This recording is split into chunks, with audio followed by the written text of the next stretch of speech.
Hello, everybody. Welcome to the Punch Up Pod with Lila and Pat. Happy Wednesday. Pat, my friend, I feel like I just saw you. Yeah, the Wednesday show comes quick, doesn't it, after Sunday? It's like day off, start prepping. Yeah.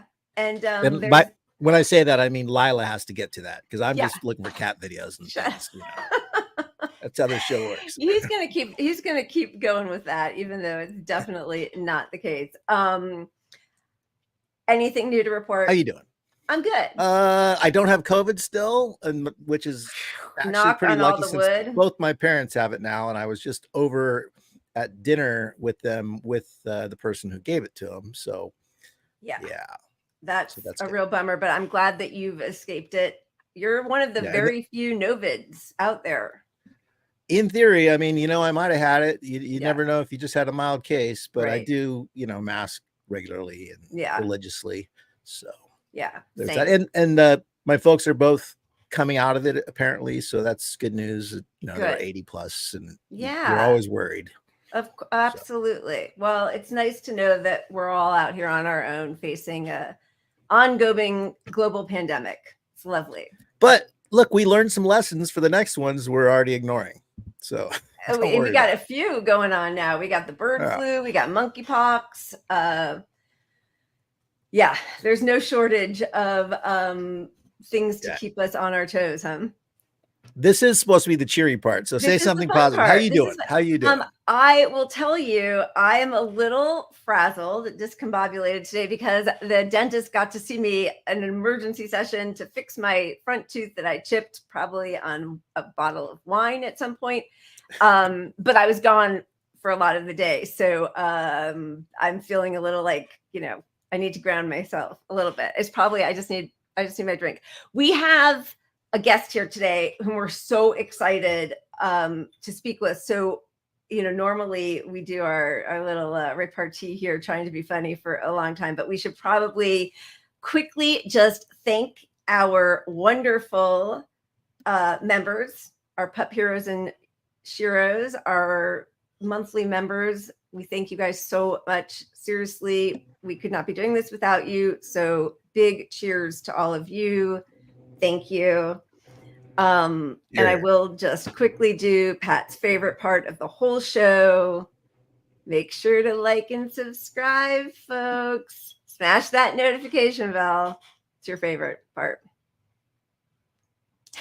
Oh, and you're muted. That's my punch it up. Part. Punch it up. Punch it up. Okay. Tagline and everything. All right. That's right. That's right. We got a brand. Okay, let's just get to it. We are so excited to bring on Zachary Foster. Hello, welcome to the show. How are you today? Hi, doing well, thanks. How are you? Really good.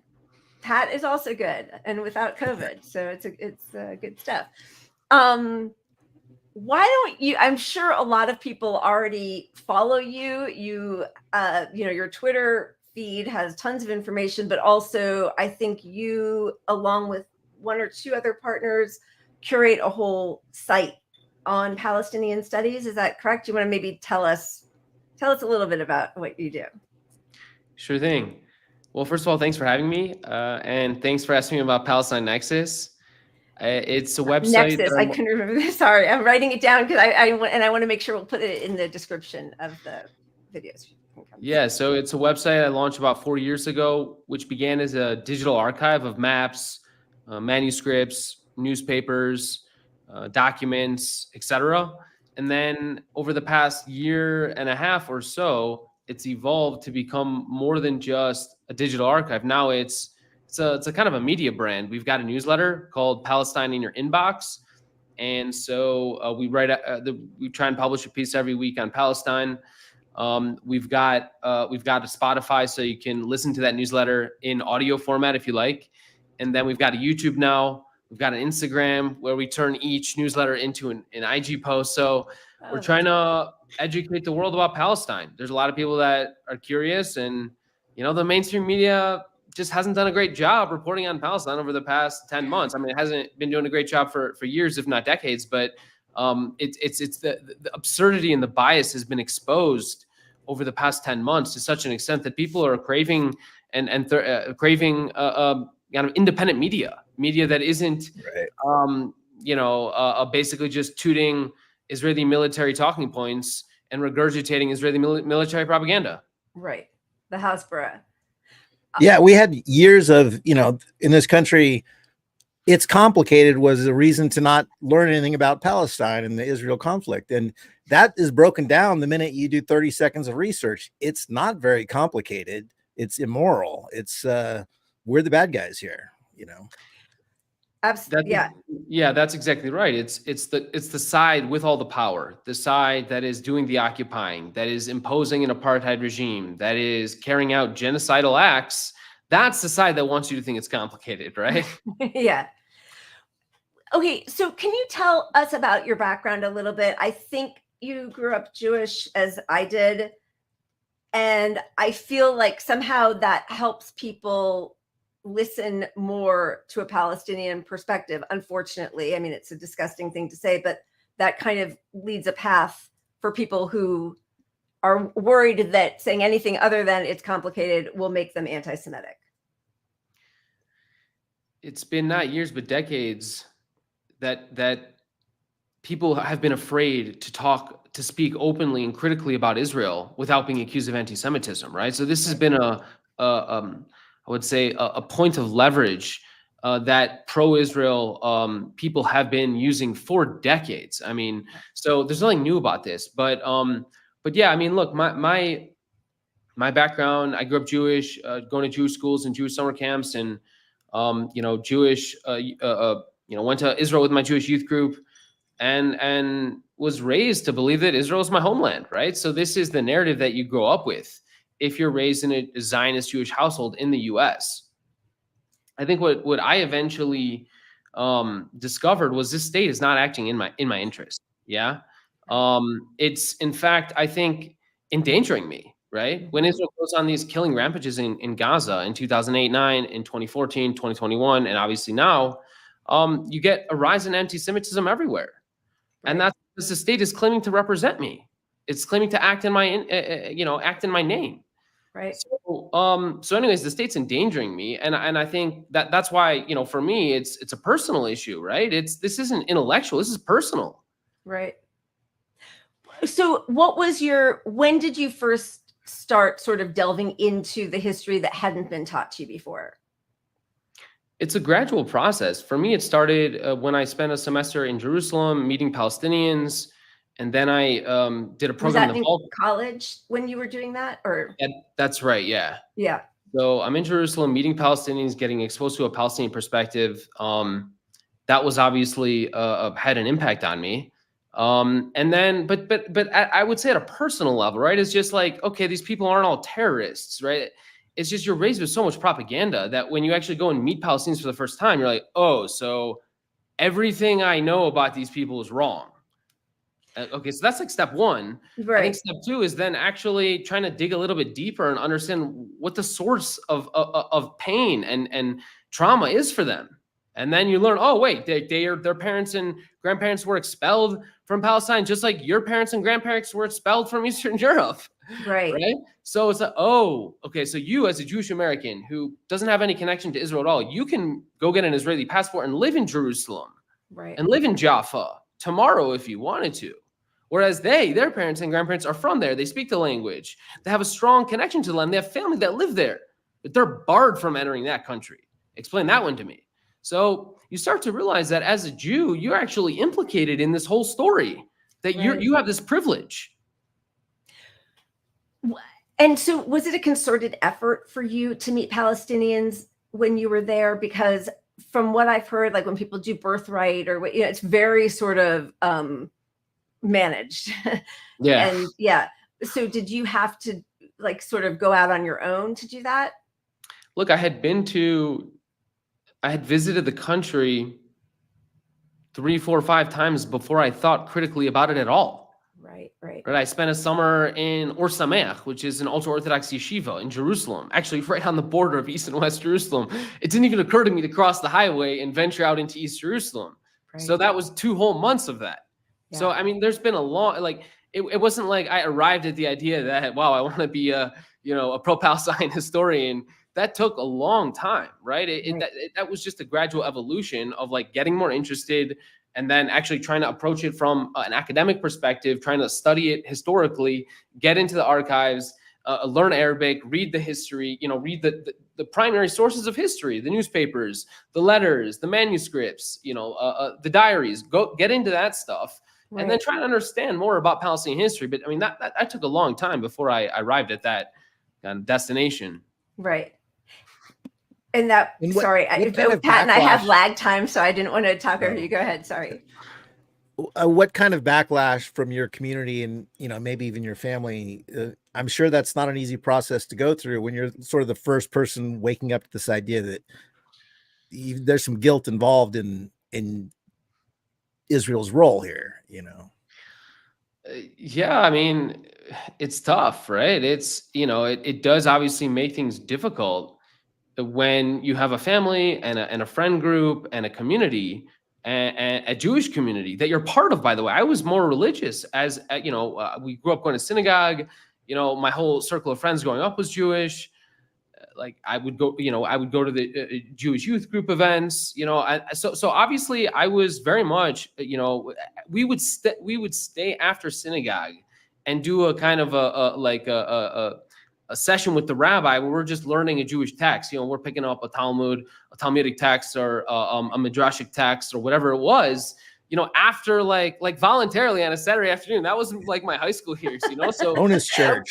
Yeah, that was your treat. It was like, it's like, yo guys, do you want to go like, I don't know, like to the arcade or play basketball? No, I'm going to study Talmud this afternoon, And so, in response to what Pat asked, how has your childhood community responded to you disseminating information that's so contrary to what we have all been told our whole lives? Well, I mean, there's so much to say. Like, I mean, first of all, I think in general, I try not to let my politics get too much in the way of having a normal life. Oh, wow. I know. Like we're like a 180 from you. Okay, so listen, I really try my best because listen, I think the best way I'm going to be able to reach you if you're a Likud Zionist is by just, if you want to approach me and ask me a question, great, I'm happy to engage.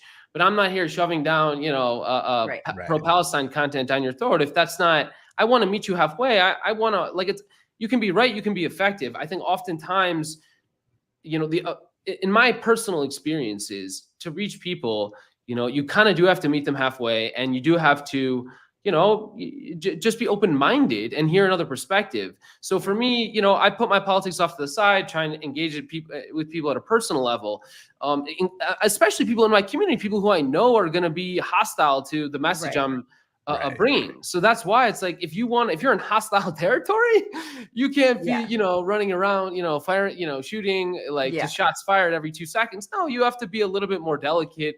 And I think you can reach people that way. I'm not saying you're going to convince them to abandon Israel, stop raising an Israeli flag, but I think you can. I think people, if you be reasonable with them, they know you don't. They know you're not anti-Semitic. They know I love Jews. They know I love Judaism. You're a self-hating Jew. Well, that's why I'm like, the people that actually know me know that's obviously nonsense, right? Because they know I actually have a deep interest in Judaism and have so many Jewish friends. My whole family's Jewish. I'm celebrating. I'm hosting Shabbat dinners. They know that's obviously a ridiculous accusation. Right. So, okay, let's just take this week, right? This week, actually, I mean, I don't know. Every week there's another just jaw-dropping atrocity. A few weeks ago, there was a huge expose on one of the torture camps with video of gang rape and the interview with, I think, the doctor who had to work on the prisoner or hostage who had been raped. And then the riot in the argument in the Knesset, the riots at the prison camp, the right to rape riots, which were crazy. Most of the US has not heard about any of it. Like, so anytime I bring up any part of it, then it's like, I feel like I'm doing atrocity propaganda where I get all of the materials that we've like shown on our show, and none of my lib friends, watch this show. And I'm sending them stuff, and then I'm showing them even, documentary like Tantora, like rape seems to have been used for decades now as a weapon of war by Israel. And still we're getting, like in the DNC platform, an allusion to the horrible sexual assaults by Hamas on October 7th, where there's no proof of that. And yet we have decades of proof of rapes of boys and girls and women and men. It's shameful. I think, there's so many layers of the shame. And it's not just rape, right? It's on almost every single issue when it comes to Israel and Palestine. It's the accusations are the most extreme accusations are always leveled against the Palestinians, when in fact the reality is precisely the opposite. That if you're just looking at the reality from the outside, you would level the most extreme allegations on Israel. Right. And yet in the US, it's exactly the opposite, right? So obviously the rape is a great example of that, where on October 7th, according to the UN report that Kamala issued, was it in January, February? Yeah. There is, as of yet, as of that time, and I haven't seen any evidence surface since then, there was, as of yet, no clear and convincing evidence that sexual violence took place on October 7th. Not one. There was, there was reasonable grounds to believe it took place in two locations, but there was no clear and convincing evidence to believe even a single incident of sexual violence took place, let alone mass rape, let alone premeditated mass rape. Right. So let alone premeditated mass rape by Hamas. Right. So the whole narrative of October 7th is like much of the narrative. And when you look at the way Israeli media officials and political officials and American officials talk about October 7th, rape is a central part of that narrative. Every time. And then when you look at the other side and you look at the Palestinian side, you have video evidence, the highest form of evidence that we have, video evidence of rape. And then not just one person, dozens of testimonies, not one random incident of rape, like many rapes. Yeah. And the Democratic Party in the United States calls out. It's just absolutely disgusting. Can you speak a little bit to, as a historian of Palestine, I'm sure this doesn't really, it's not directly in your channel, but the history of the Hasbara and the strategic implementation of the propaganda and how it affects U.S. culture. Can you give some background on that to people that don't understand it? So I think the problem is more than a century old. If you go back to the 19th century, Americans and Europeans supported Zionism because it was a kind of a civilizing mission. We're gonna civilize the Orient. We're gonna send these European Jews to the Middle East that will extend our imperial reach into the Levant, which is what the imperial powers wanted. So they have a footprint in the Middle East. Then this new Jewish polity in the region acts as a kind of extension of Western imperial interests. And so that's kind of at one level historically. Zionism is kind of an extension of, I would say, European imperialism. It required European imperial support. That's what the British mandate was for 30 years. It was the British saying, we're going to impose against the democratic will of the native population, 85% of whom were polled in 1919 and rejected Zionism, against the will of the natives, we're going to impose a Jewish state on the Middle East for our own imperial reasons, which aren't necessarily worth getting into because that's quite tangential to the question. But then you have at another, so that's one level. At another level, Palestinians are completely absent for many decades from public discourse in the United States. There was a study published by Maha Nasser in 972 in 2020 And she looked at something like 4,500 or so articles published in New York Times, Washington Post, The Nation, New Republic, from 1979 to 2019. So going pretty much all the way up to the present. Of the 4,500 articles about Palestinians, less than 2% of them were written by Palestinians. Palestinians, in the words of Edward Said, do not have permission to narrate. In the words of Muhammad al-Kurd, Palestinians are just supposed to be the perfect victim. They're not supposed to be analysts. They're not brought on, CNN to be something other than a perfect victim. Then when they're brought on, like Noura Arakat is brought on, the first question is, do you condemn Hamas? Yeah. Right. Well, even now they're talking about, whenever they talk about, day one, what happens, they keep saying, well, absolutely, it can't be Hamas in charge. It has to be demilitarized. They can't be armed. It's like the idea that you can even speak about another people's territory and tell them who could be in charge and that they can't protect themselves. When we see, even when they're trying to protect themselves, what happens to them, like, why would anybody lay down their arms? And it is shocking to me now that everybody has social media, access to sites like yours. The whole world of knowledge is available. Most of this country wants this to end. 81% of Democrats want it to end. Obviously, Biden and Kamala have co-opted the word ceasefire, right? Like originally when there was a call for a ceasefire in October, Karine Jean-Pierre said that was despicable, deplorable. She used something, but now they've decided, no, it's okay because we'll just get some hostages back and then continue blowing up. So now it's the arms embargo, which clearly they're not, that's never going to happen because it could have happened without ceaselessly working towards it. So, okay, wait, I wanted to go back to the Hasbara that you asked. If I remember, it started after the assault on Lebanon in 1982. Is that when Israel first kind of made a department of Hasbara? Yeah, it's a good question. I realized I didn't really answer your question. Your question was more about the history of Hasbara specifically. The history of Hasbara is quite interesting as well. I mean, you go back to the 1950s in the United States. You had actually one of the major, if not the major, American organization at the time was the AJC, American Jewish Committee, I believe, right. And they had one official that worked for them who was actually quite critical of Israel and its treatment of the Palestinians, especially its treatment of the IDPs, the internally displaced Palestinians inside Israel, who after the 1948 war, their property was confiscated and they weren't allowed to return to their village or town or city that could have been a kilometer, 5-10 kilometers away.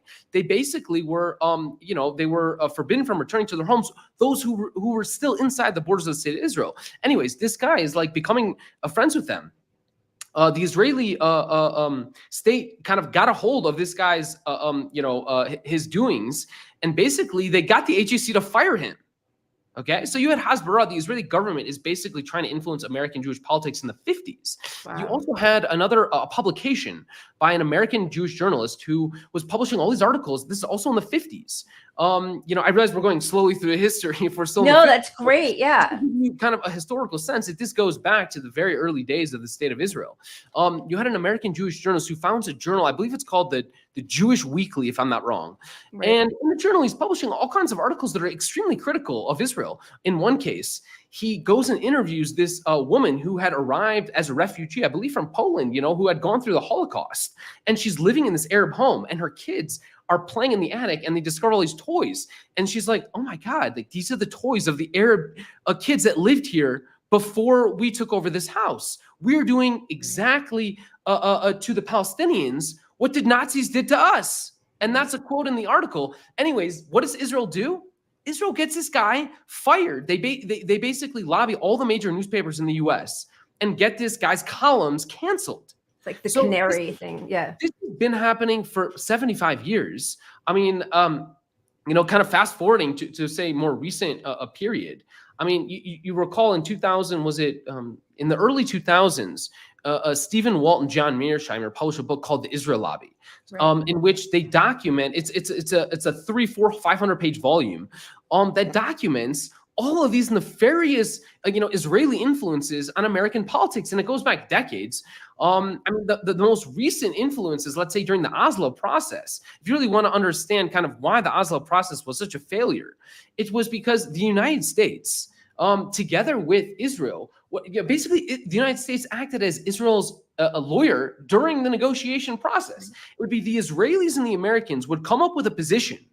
They would then jointly present that position, to the Palestinian side, and then, but without, of course, conceding that it would be American.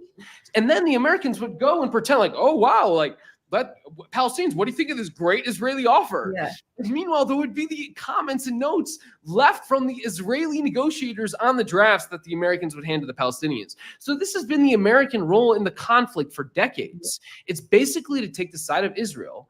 And that's why you have, to this day, you have, every single day you have airlifts of 2,000-pound bombs being sent to Ben Gurion Airport and then being dropped on children in Gaza, and you have 15,000 dead Palestinian children.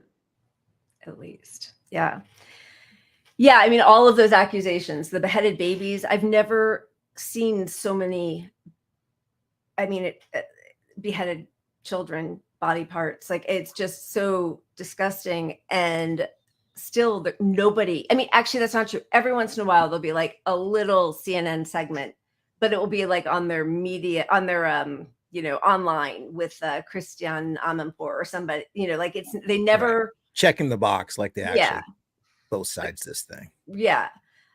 I have so many different things to ask. Okay. So the need for anti-Semitism for the Zionist project to work. There's a historian whose name I am now going to forget, and he was on Electronic Antifada and many other talking about how like 10,000 children could have been saved at one point, but Ben Gurion said we'd rather have them die in the Holocaust. That would be better. That would actually be better for us if they are rescued to the UK, to Britain. They either come to us, right? Tony Greenstein is probably who you're referring to. Yes, Tony Greenstein. Yeah. Yes. So like what? Because it feels like that's happening now, also in a different way, right? Like I think is it 10,000 Israeli soldiers have been either killed or hurt? Like they're suffering. Almost certainly way more than that, but that's the floor. Yeah. They're slaughtering their own people who are hostages, clearly, like they don't care or whatever. It all gets put on Netanyahu, but it seems like most of the country now is on his side. But that partnership between anti-Semitism and Zionism, one wouldn't work without the other, or at least Zionism wouldn't work without anti-Semitism. Yeah, look, Zionism was never about protecting Jews. Zionism was about creating a Jewish state. Okay. Right. Creating a Jewish state in a land that's 95% non-Jewish. Now, it turns out when you want to create a Jewish state in a land that's 95% non-Jewish, a lot of Jews are going to need to die along the way and sacrifice themselves in order to establish the facts on the ground, in order to build that Jewish state against the will of the native population. So obviously, there's this myth that somehow Zionism and the Jewish state are protecting Jews. Again, it's quite the opposite. If you look around today and ask yourself, where are you most likely to face political violence as a Jew, right? It's Israel. There's no state that is putting more Jews in danger than the state of Israel. The stat you just correctly pointed out, 10,000 Israeli soldiers have either been killed or wounded in combat since October 7th. That figure, by the way, do you know how we even know that figure? It basically slipped through the military censor. Israel's been hiding the casualty counts. Back in, December, January, that number was reported. And it was reported by, was it either the trauma centers? I believe it was Israeli trauma centers reported that number of basically new trauma patients. So we're talking someone who lost a limb and now needs to learn to rewalk. So there's 10,000 of those people as of January 2024. And it's been, 8 months since January? And there's been, the fighting has peaked in many areas of Gaza since then. So does that mean there's 2 or 3 times that number of Israeli casualties? Right. Are there 20,000? Are there 30,000? The only thing I'm certain of is there's way more than 10,000. So all of these soldiers, I thought Israel was about protecting Jews and defending Jews, not sending Jews off to die. Right. Pat, we keep talking over each other. Go ahead. No, but since you're an actual historian, can you speak to the narrative out there against Palestine is always that they are not making efforts for peace. So can you speak to historically what they've tried to do? Like, terrorism is a last resort largely. And people think like all they have in their arsenal is terrorism, and they haven't tried negotiations and peace. And can you give some background on what they've tried to do? Yeah, well, the first people to employ terrorist tactics, that is targeting innocent civilians for a political purpose, were the Zionists. In the 1940s, they planted bombs in markets. They blew up the King David Hotel, killing 90 some odd people. And then in 1948, the Zionists continued acts of terrorism in Tantura, in Deir Yassin. There were massacres in Lid. There were massacres. There were about, I think, somewhere around 10 to 20 massacres in which 800 Palestinians were killed. Okay, so the Jews continued the terrorism in 1948. This is before there were about 200 Jews that were massacred during the war. So it's not to say Palestinians didn't also embrace the tactic, but the primary usage of terrorism up until 1948 was Zionist Jewish terrorism, not Palestinian terrorism. After 1948, again, even this concept, the word terrorism, who are the terrorists between 1948 and 1956? There are about tens of thousands of Palestinian refugees who were violently uprooted from their homes, made into refugees, are trying to return to their homes from 1948 to 1956, right? The Israeli military adopts a shoot-to-kill policy. So for these tens of thousands of Palestinians seeking to return to their homes, to reclaim property, to see family, they're being slaughtered. Between 2,700 and 5,000 are slaughtered between 48 and 56. Who are the terrorists? Right. Okay, the defenseless, unarmed refugees returning to their homes, or the state that adopts a shoot-to-kill policy? Yeah. So even the narrative that, who are the terrorists? Right. Then in 1967, what happens? Israel conquers the West Bank and Gaza and imposes a military occupation on 1.5 million Palestinians who were that was the number at the time living in Gaza and the West Bank. They do not have the right to vote for the government that controls their lives. There's a military court that has a 99.7% a conviction rate that rules over them. So when there's an education and a case, they're 99% likely to go to prison to get convicted of that offense. Okay, Israel is actively working on expelling them from the territories for decades. Right, they adopt between 1967 and 1993, Israel expels something like 250,000 Palestinians from Gaza and the West Bank, because basically what happens is they leave for 3 years and they try and come back and they're not allowed to. So if they're only allowed to be an occupied person if they remain in the occupied territory. As soon as they leave and they want to come back, they can't. Again, so who's the terrorist here? Is that part of the reason, if I remember correctly, that the U.S. was very happy to defund UNRWA, because they actually help dislocated or expelled Palestinians continue to hold on to the possibility of a right to return? Like there is from what I've heard, the other aid organizations don't have that structure set up, or the paperwork. I don't even know how it works. Do you know? Or okay, I didn't mean, I wasn't trying to stump you or anything. I remember hearing that. Yeah, you're correct to point out that UNHCR, the UN agency that deals generally speaking with refugees, and UNRWA, the UN agency that deals specifically with Palestinian refugees, right, that they do have different mandates, and that it may be the case that the UNHCR may have a different policy towards resettling refugees than UNRWA. I'm not entirely certain about the details of that. Right. Okay. But generally speaking, international law doesn't, which obviously applies to both UNRWA and UNHCR, international law is the same, right? Regardless of what these particular UN have as part of their mandates. Right. So how are they getting away with this? Like, what is happening where, so, okay, the mass rapes that we have now seen, the beheaded babies, the human shields, right? We are now seeing one video after another of, again, another accusation that is a confession of Israelis using Palestinians, kids, dressing them up as if they're soldiers and putting them out into tunnels and places so if they get shot or if a bomb goes off, better them, strapping them to the hood of cars.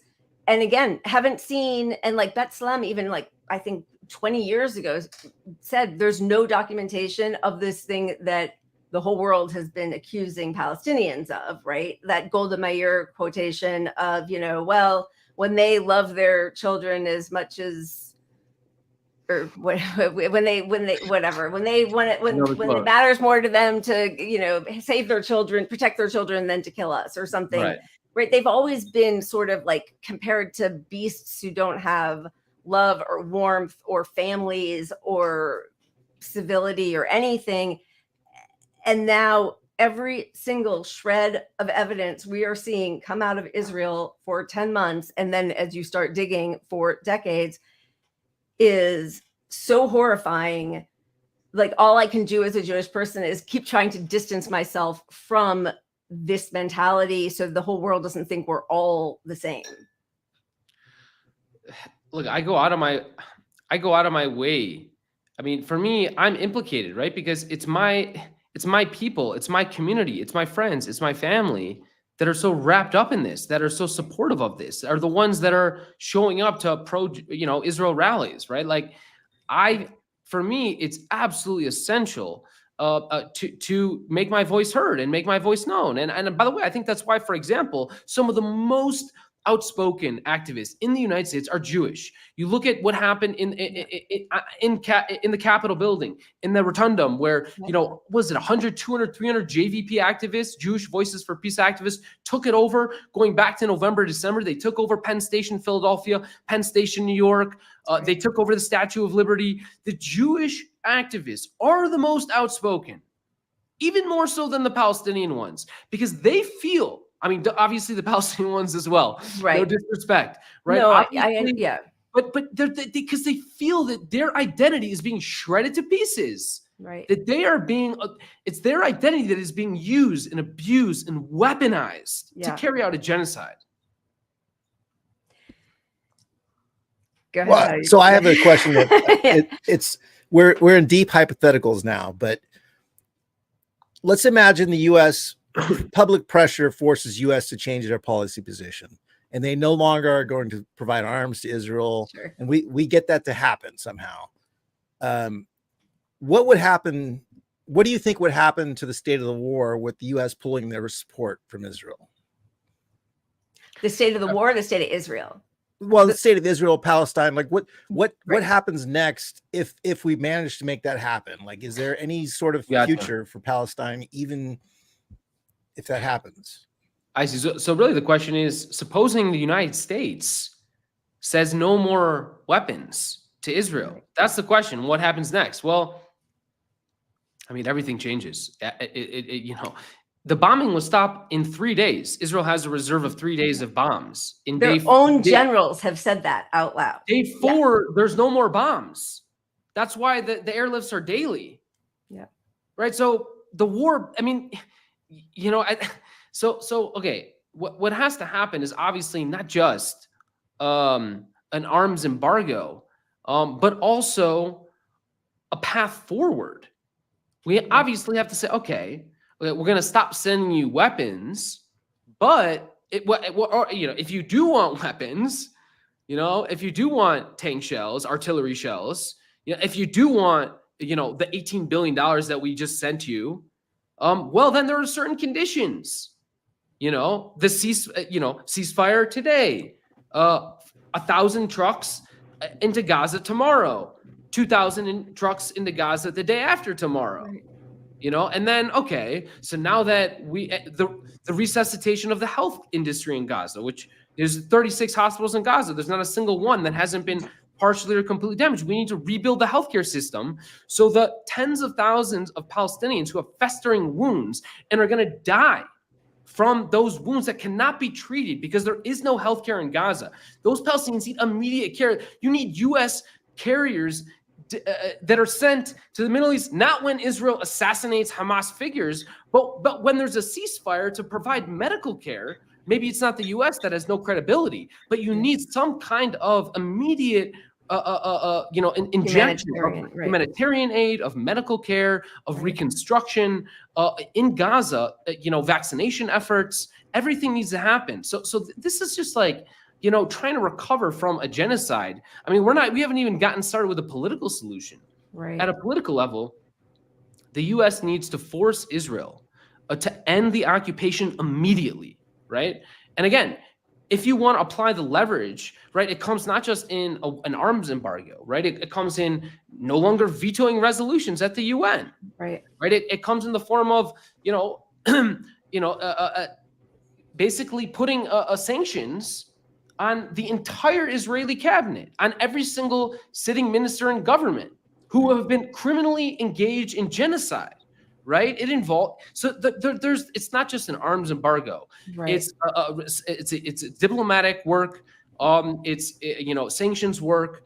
And as soon as the entire 66 members of the sitting in the Israeli Knesset in the government, as soon as they realize that there will be sanctions imposed on them, that their Visa cards will stop working because they can't access the SWIFT system.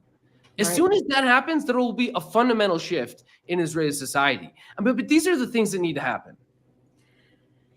Yeah, I mean, it doesn't seem, even just listening to Norman Finkelstein on October 8th, I think, and the way he just sort of correlated Hamas to the Nat Turner uprisings really crystallized it for me. And then as I started doing more research and seeing it's just the US and the EU who consider Hamas to be a terrorist organization. And I think a lot of people don't understand that. And it still continues, in the DNC platform. They still say we have to get rid of Hamas. Well, who are you to tell? Are we going to get rid of the IDF? Are we getting rid of the Likud party? Are we getting rid of the Democrats and the Republicans? Anybody who commits genocide? I mean, why Russia couldn't participate in the Olympics, but Israel and the US can?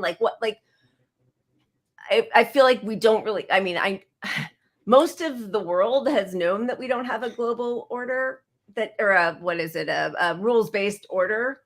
But I think so many in the US or at least none of our politicians are willing to do anything to speak up against Israel. And it's not just AIPAC, it's bigger than all of that, Yeah. Do you think that the ICJ ruling is going to have any impact on this? Where does that go from what they've found already? I mean, I know it would go to the UN to actually enact policy, but yeah, well, the ICJ still has to rule on the case of genocide that South Africa has presented before the court. What has happened until now is an injuncture that basically says, does this case have merit? Should it even be brought before the court? And the answer is yes, there's a plausible case to be made here based on the 80-page document that has been submitted with 4 pages of quotations of Israeli leaders spewing genocidal rhetoric, and then, 50 pages of,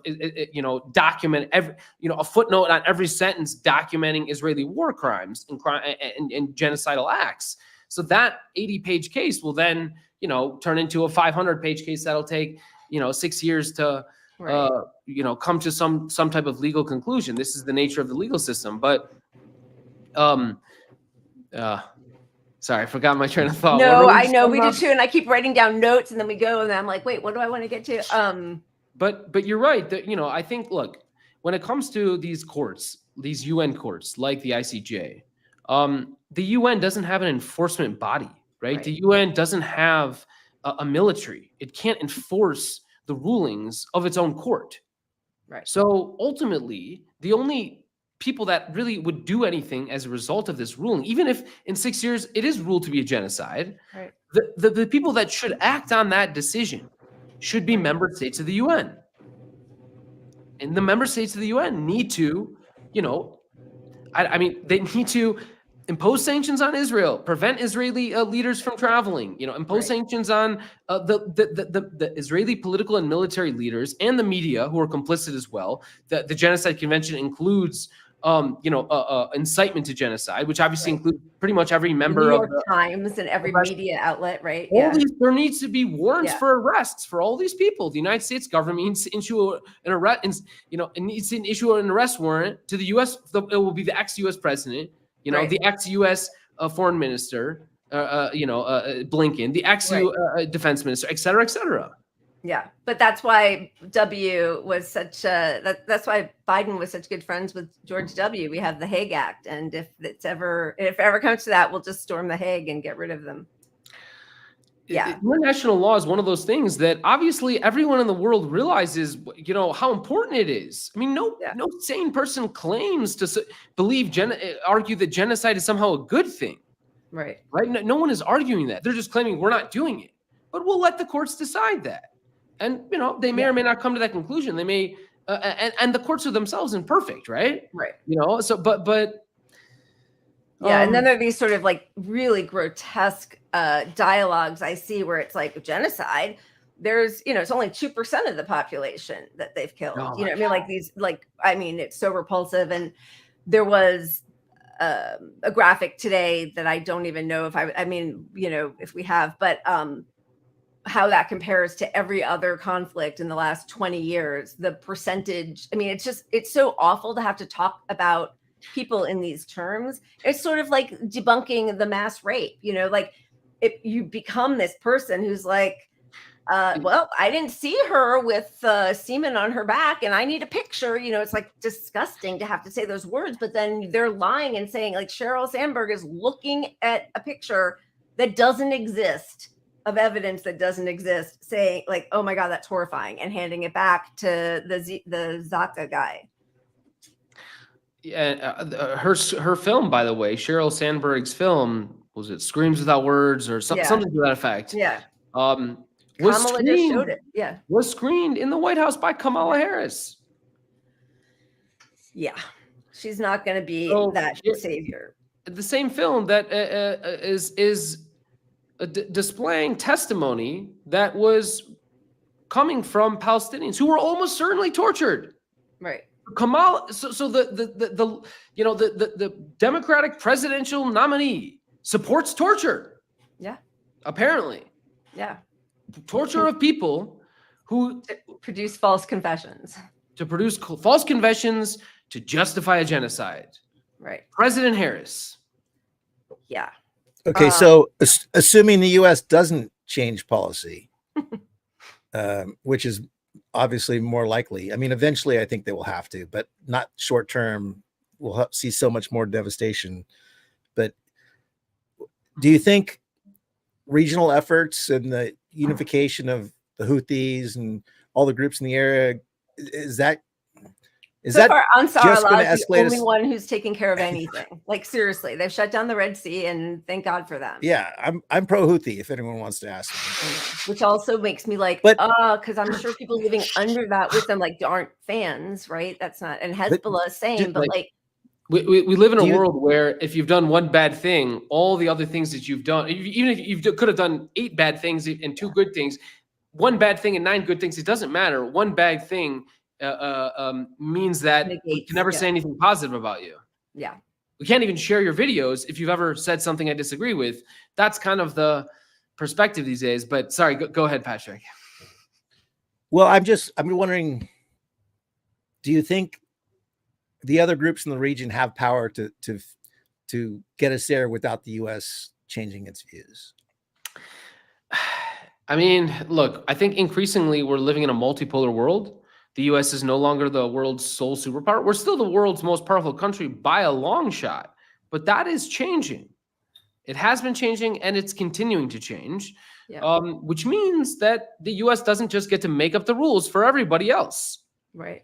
right? It means China is actually brokering, Palestinian Unity agreements. Yeah. It means China is brokering agreements between Iran and Saudi Arabia, right? It means that the U.S. doesn't just get to boss everyone else around. So I do think, and you even see with the strength of both Hezbollah and Hamas and Ansar Allah, you do see, as well as various military groups in Syria and Iraq, it's very clear that the balance of power has shifted, right? Right. Israel can't open up another front. There's admission after admission coming out of Israeli military sources that they're low on tanks. Half their armored personnel carriers are destroyed. They can't go 4 days without weapons shipment from the United States. This army is battered and bleeding and is not capable of opening up a front, especially one against an adversary as capable of Hezbollah that has been flying drones over Haifa, embarrassing Israelis, publishing footage of military bases and telling you exactly, that's where they keep their Apache helicopters. Yeah. That's where they keep their 2,000-pound missiles. Yeah. And they're destroying a huge amount of Israeli air defense systems. So it's not 2006 anymore. The world has changed, and there is a real military access of power. I'm not trying to pass, by the way, any judgment on anything here. I'm just stating facts. Yeah. The military balance of power has shifted. You can fire up a $500,000 drone and destroy. You can fire up a $50,000 drone and destroy a $20 million tank. Right. Why hasn't, Iran, I guess Iran and Lebanon, they are just showing restraint that the U.S. and Israel never show. Why isn't anybody stepping in truly as a national military power? It's just too big of a, I don't want there to be a regional war, but God, we've invaded countries for so much less, right? Just to underline the point, the Israel, without any provocation whatsoever, assassinated an important Iranian military commander in Damascus on Iranian soil in the Iranian embassy, killing 14 people. Okay. And then in response, Iran did everything it possibly could to de-escalate by basically telegraphing its move, telling the U.S. this is exactly what we're going to do. Right. Yeah. And basically ensuring a de-escalation. It had to respond because it can't, for its own, domestic political reasons, you can't just be assaulted like that by your arch rival without showing some kind of response. But clearly the response was like, please, we really, really, really don't want to escalate here. We're going to only target military targets. I'm going to tell you everything that we're going to target in advance, and we're going to send these slow moving rockets so that you can fire them, destroy them all before they even get to Israel. And so it was very clear that they did not want escalation. And now you can see it's been however many weeks since the attempt that Israel made to escalate by assassinating Ismail Haniyeh in Iraq, on Iranian territory, as well as assassinating a second in command in Hezbollah in Beirut. No response yet. So it's very clear neither of these powers want an escalation. And it's even more clear that Israel is desperate for an escalation, and yet we're supporting Israel. They are everything that we're told Putin is. Yeah. Well, you don't kill the top person you're negotiating with for a ceasefire and still tell the public with a straight face you're fighting for a ceasefire.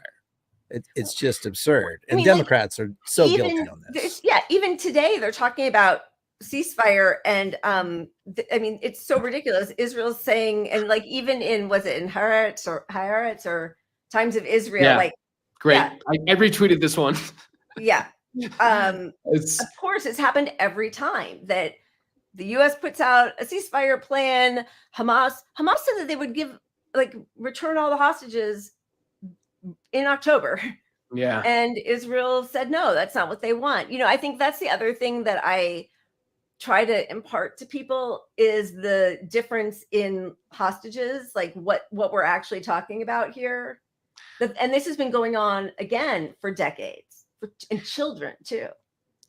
I just wrote a thread about this issue this morning. This is, I think, one of the most grotesque double standards to date, which is to say that you have hostages on both sides, You have Israeli hostages and you have Palestinian hostages. And it's the world media, not just the US, almost everywhere, that basically seem to be almost singularly focused on the Israeli hostages and won't even use the word hostage to describe the Palestinians, even though about 3,600 Palestinians are sitting in Israeli prison. They're called administrative detainees. Sorry, I'm gonna take that off. This was your post, but it's covering your face. So yes, keep going. No, please.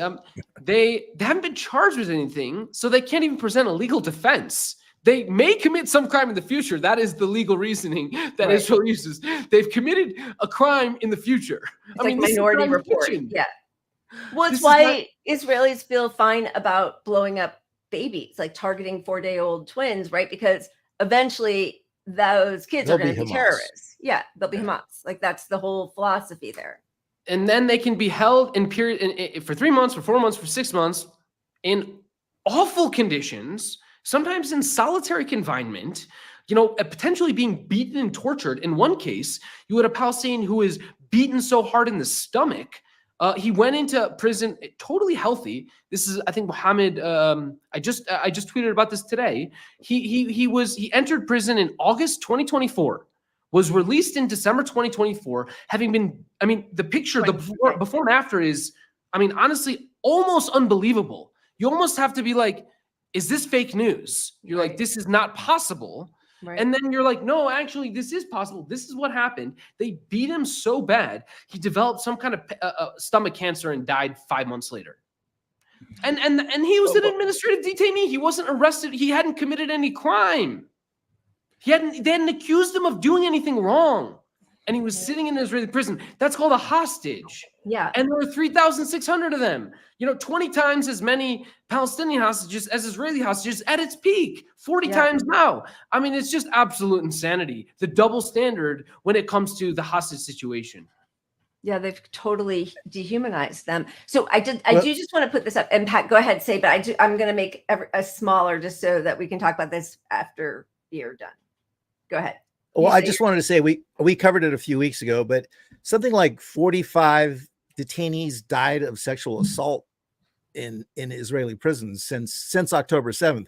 And to die of sexual assault, think of how much trauma you have to go through to die of sexual assault. And the Rod incident, and there's the prison that they just call the rape center or whatever they call it. I mean, it's got to be so accepted to abuse. You have to be so dehumanized that 45 people can die from sexual assault. Like the polling coming out of Israel is almost unbelievable. Okay, the most recent poll was 65% of Israeli Jews oppose criminal prosecution for soldiers suspected of raping Palestinian detainees, and in fact, that headline is also misleading because it's not suspected of. It's like we have video evidence of.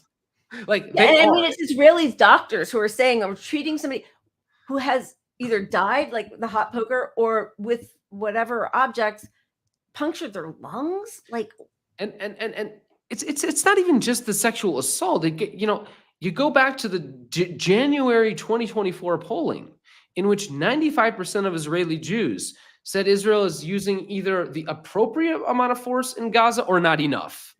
And 66%, so about 2/3 of Israeli Jews say during the same poll said no humanitarian aid should go into Gaza. All 2.2 million Palestinians in Gaza, all the men, all the elderly, all the women, all the children, all the infants, they should all die. 2/3 of Israeli Jews said that in January 2024. Right. And so I mean, what I worry about is, look, the U.S. is trying to pin this all on crazy Netanyahu, and of course, when Netanyahu's out, it's going to be a more radical right-wing government than even Netanyahu. In the U.S., they're going to also pin it on Biden eventually. Like all the mistakes of this war were those two. Now we're dealing with a reasonable Israel, but that just enables. It's just buying time for them to keep genociding. Well, and it seems like so many people, like their brain trust that they say like are leaving, people, Israelis who can leave, who are at all sort of like liberal Zionists, which, you know, to me, that's like Democrats who would rather always partner with Republicans than the left, but whatever. But like as more and more of those people leave, then it really is a crazy nation, like a lunatic. The reporting on this topic is remarkable. Okay. You have reports now coming out of Israel, mainstream Israeli media saying they can't fill professorship jobs. Yeah. The critical positions in Israeli academia, they can't fill, which is remarkable because in terms of PhDs per capita, Israel has like more PhDs than any other country in the world. This country is just kind of inundated with PhDs, all the Russian PhDs that came from the Soviet Union, all these American PhDs, all the native Israeli PhDs, the Palestinian PhDs. There's so many PhDs inside Israel. They can't fill academic positions because Israeli intellectuals are getting the fuck out of Israel. Because who the hell wants to be in a country where you're back to their homelands? I just can't imagine the economic impact coming in 5 years to Israel. Like they're going to be such a pariah state. I mean, some of that will blow back on us, but not as much as Israel. Israel is going to be really an outcast in the world. I mean, this is just the beginning because people don't realize it's been more than, you know, for many, many decades, Israelis have been clamoring to obtain foreign passports. This is nothing new. You have PhD dissertations written about the Israeli desire to get a foreign passport. Yossi Harpaz's dissertation. So, you know, and you just saw a recent report come out last week. There's been an uptick in Israelis trying to get German passports. What do you know? They're all trying to get the hell out of Israel because when your kids turn 18, they're going to get sent off to die. Right. Okay. Then for the rest of their adult life, they're going to be conscripted 6 weeks a year and have to go fight and die. You know. Then once they're in adulthood, they're living in a society where they're constantly being targeted for political violence because they're imposing an apartheid regime and denying millions of people basic human rights, carrying out genocidal acts, slaughtering tens, if not hundreds of thousands of people. So they're the target of Hezbollah rockets and Houthi rockets and Hamas rockets. So yeah, who the hell wants to live in a country like that? Yeah. Wow. It's so depressing, especially as, you know, first of all, the biggest sadness obviously is the actual genocide and the Palestinians who are being massacred, slaughtered, raped, you know, blown to bits, disease, all like obviously that is the highest horror. But, you know, growing up and always hearing like, well, but where were Jews supposed to go? You know, like there was all of that Hasbara put on us. And obviously, like as a Jew in the US, we, you know, yeah, there are cases of anti-Semitism, there can be hate-based crimes, all of that, but like we have it really good. And to see what's become of something, and I think that's the thing is like it started evil.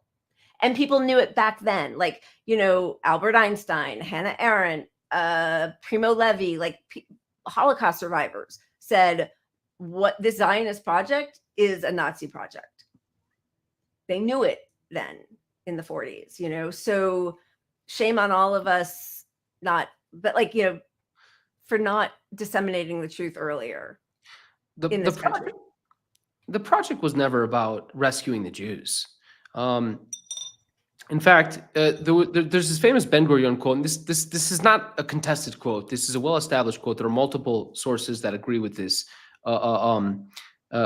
He said, there's this quote where he says, I believe it's during the Holocaust, you know, it was 1941, 1942, at the peak of the slaughter of the Jews of Europe. He says, if I had two options, I could either rescue all the Jews, but they wouldn't go to Palestine. They wouldn't go to British Mandatory Palestine. They would go to England. They would go to the United States. Or I could rescue only half the Jews, but those half would go to Palestine. I choose the latter. Okay? This was never about saving the Jews. And Ben Gurion is, you know, he's the George Washington of Israel, right? He's got an airport named after him. He's the most important Israeli leader in all of Israeli history. Okay. Well, that was what I first heard from Tony Greenstein. Stein. I'm going to say it wrong. Is it Steen or Stein? Do you know? Anyway. Tony Greenstein, maybe? Yeah, I'm not sure. But that was, when I heard that quotation, it was related directly to the 10,000 children, especially, who were possibly going to be saved and sent to England. That's exactly right. I think that was the context within which he said that. That's right. But I mean, you said it much better, but yes.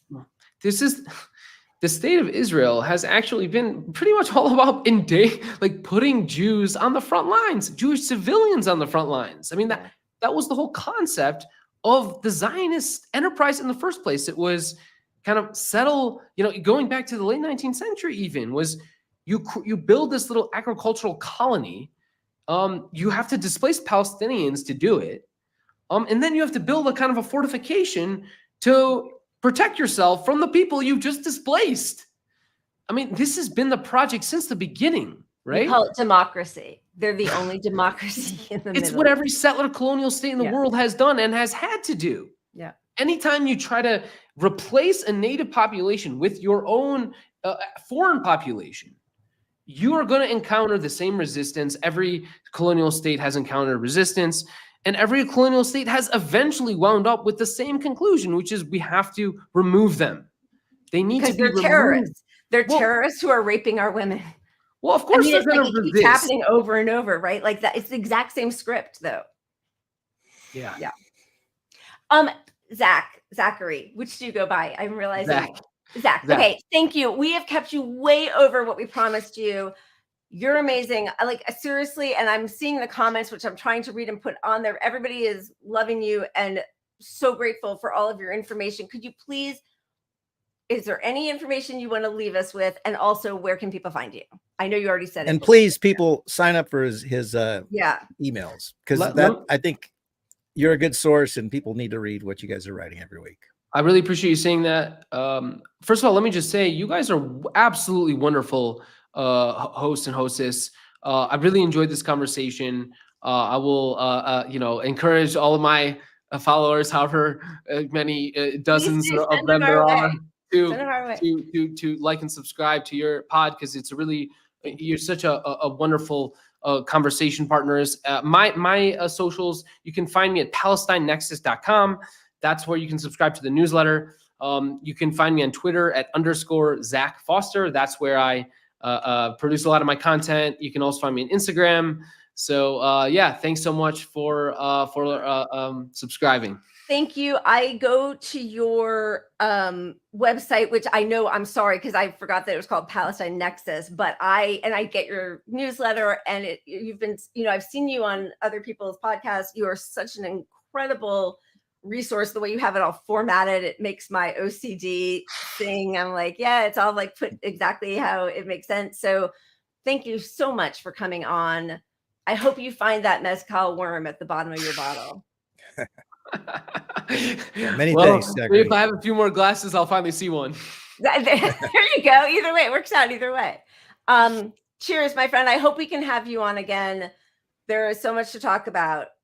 Anytime. It would be my pleasure. Thank you. Cheers. Cheers. Thanks so much. Wow. There's so much, there was so many notes. I didn't even get to 3 of my pages. There's so much I wanted to talk and ask about. He's fantastic. He's excellent. And really sign up for his newsletter, people. Yeah. And we'll go back and put, his Twitter. The link is in our description for YouTube, but we'll go back and put the Palestine Nexus website in there. He's fantastic. Are we going to spin the wheel first? Are we going to, I suggest I play a timeline cleanse so I can go use the bathroom, and then we can all move on with the show from that. It's a minute and a half. I need a lot more wine. Little comedian guy for you. And Strike, you better let me up. Come on. All right, here we go. All right, let's see it. See you in a minute. Fool me once, shame on you. Fool me twice, shame on me. Fool me 3 times, it's twice as much shame on me. I cannot believe I allowed you to fool me again. Should definitely learned from the first time not to be fooled. Fool me 4 times, shame back on you. Actually, you are picking on a vulnerable man. Something has obviously gone wrong with me. This is like bullying the kid in a wheelchair at primary school. It's like, bully the fat kid, bully the kid with the limp 4 times, you're going to fool me? Unbelievable. Fool me 5 times, shame on me again. I mean, I'm vulnerable, but at some point you have to take some personal responsibility for crying out loud. Fool me 6 times. Fool me 6 times, 6 times a fool. And I have lured you into my trap.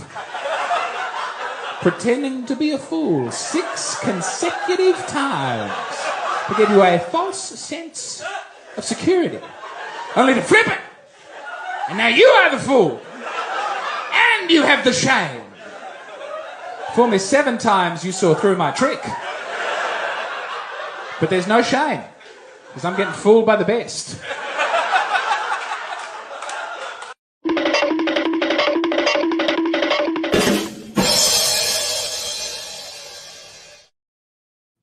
That's a little throwback to George W. Yeah, can't think of anyone but George W. every time I hear that. Every time I ever hear that. That was good. That's funny. Well, who is that guy? I need to look at his name more carefully. James Donald Forbes. I forget the last. It's in the list there. Yeah, I'm gonna look right now. Forbes something. McCann. James Donald. That's a lot of names. He's like a Spanish 4 names. princess. Yeah, with all those names. It's kind of an asshole move, to be honest with you. It's hard to fit into the whole thing. All right, I think we should hash it out, or what should we do? Yeah, let's kick it off.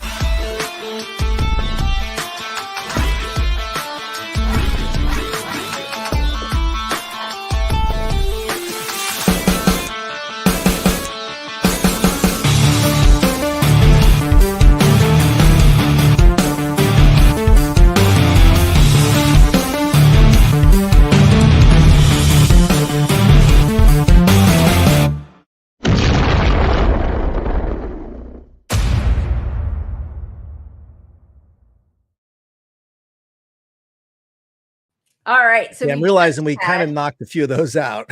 Well, it's okay. We didn't want to take up too much time because already we had Zach on for a really long time, but we already touched on the no peace process with Zach Foster. So what do you think? Do we head to the worst of the week? Yeah, I think we know who's going to leader. Our party. Sorry. Yeah, I mean, before they put him out on that ice floe and say goodbye, which he pretty much is crazy to me. The leader of the Democratic Party, the leader of the free world, the current sitting president of the United States. This guy right here. What are you saying? Have dim and bigger. Where do you go? Where do I go? You got this. That way, buddy. Over there. Okay, thank you. Thank you. Mr. President. Let's get where you going? Give him an ice cream. Oh my God, they have to clap. Please fine. Mr. Haney?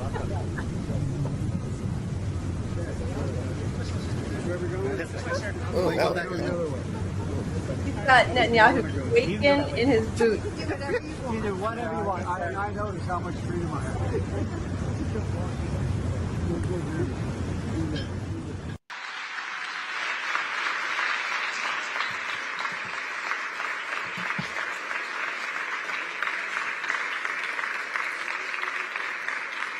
Mr. President, thank you. At the end of such a momentous event, the word thank you seems kind of inadequate. But for all the millions whose lives will be saved, for the communities where life will be transformed, thank you.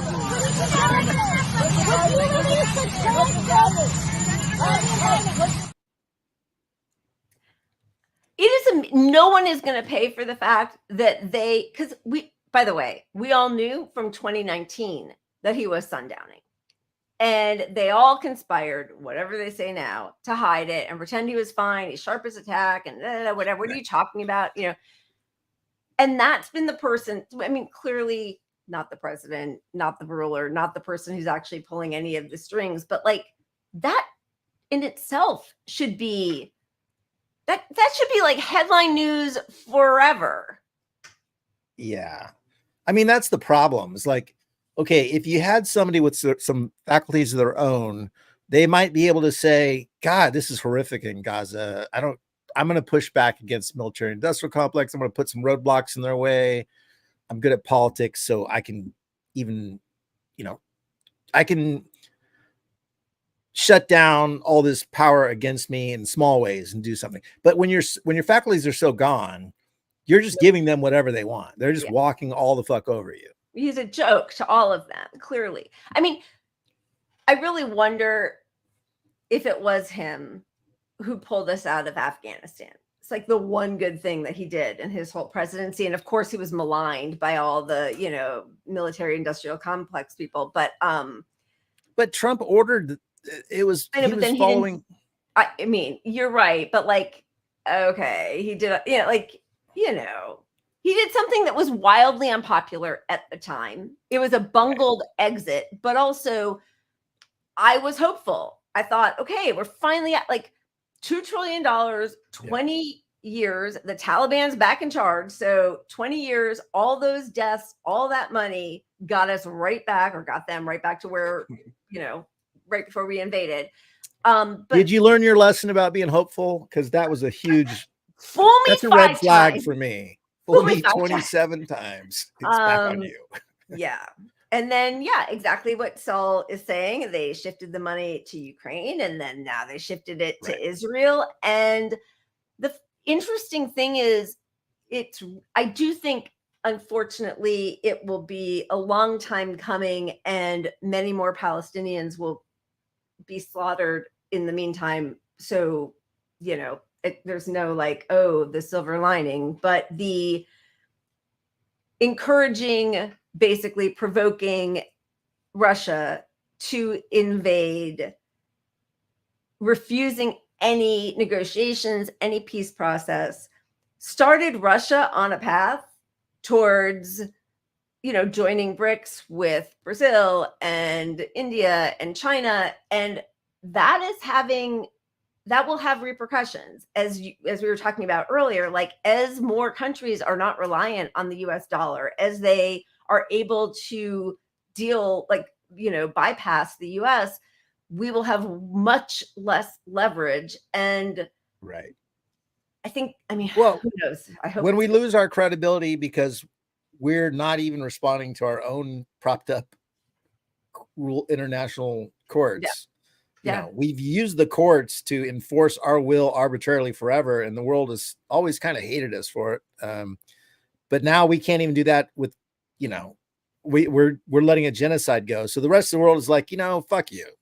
Yeah. And going back to Venezuela refused to pay. They refused to pay the debt that we put on them unfairly. Yeah. Yeah. We sent our economic hitmen down there. Now, right. Yeah. Yeah. And so the reason Venezuela is such a boogeyman for the US is they were the first people to go, you know what? We're not responsible for that bullshit deal you negotiated with 3 dictators ago. Right. Yeah. And so more countries are going to do that. Yeah. They're finding solidarity amongst themselves. And, it is interesting. It's what Zach was saying. And obviously, I think we've talked about this so much, like, somehow if someone on the outskirts, like Bernie, when we were all, or many of us, like pro Bernie, any one thing that he ever said, any person who he ever dined with, like that could be enough that the mainstream media and Democratic elite, whatever, would like talk about, can you believe he said this one good thing? Like anybody who wasn't like part of the club gets taken down from one, doesn't even have to be a wrong decision, but something that's perceived as wrong. Meanwhile, fucking Bill Clinton, I think tonight, is speaking at the DNC. They're 26 times on the Lolita Express, videotape of him raping minors. Like, that's okay. He's still welcome on that stage. Like the things that we allow in the people, when there was that thing of like, oh, you want convicts? people who are felons to be able to vote once they get out of jail. I don't know. Does George W. Bush get to vote? Did Henry Kissinger still get to vote? Like, how many people are you allowed to kill or rape or plunder or worlds that you destroy and you get to vote? No, I don't think the Boston bomber is a great guy, but like, we let lots of criminals vote. Look, one vote amongst how many million people live in this country? I mean, like so who cares? Right. But that was like, it's just the dumbest of shit I mean, yeah, I understand wanting your right to vote, but look, they don't care what we think. Right. If they cared what we think, they wouldn't let us vote. 100%. Don't boo, vote. Which gets us into the Democrats. Let's talk about the worst of the week. Worst of the week. Why he's the worst person of the week. I mean, let's just knock out some of the issues. So we have the intro video, but I watched it again, Lila. I was like, wait, is it Lola or Lila? Oh my God, really? Lila. Hi, nice to meet you. And it's just them clapping forever. So I don't even want to see that. I don't either. It was just so that we were going to share. I'm just going to add it for a second. We won't watch the whole thing, but it is so embarrassing. The faces. Wait till you see these people's faces.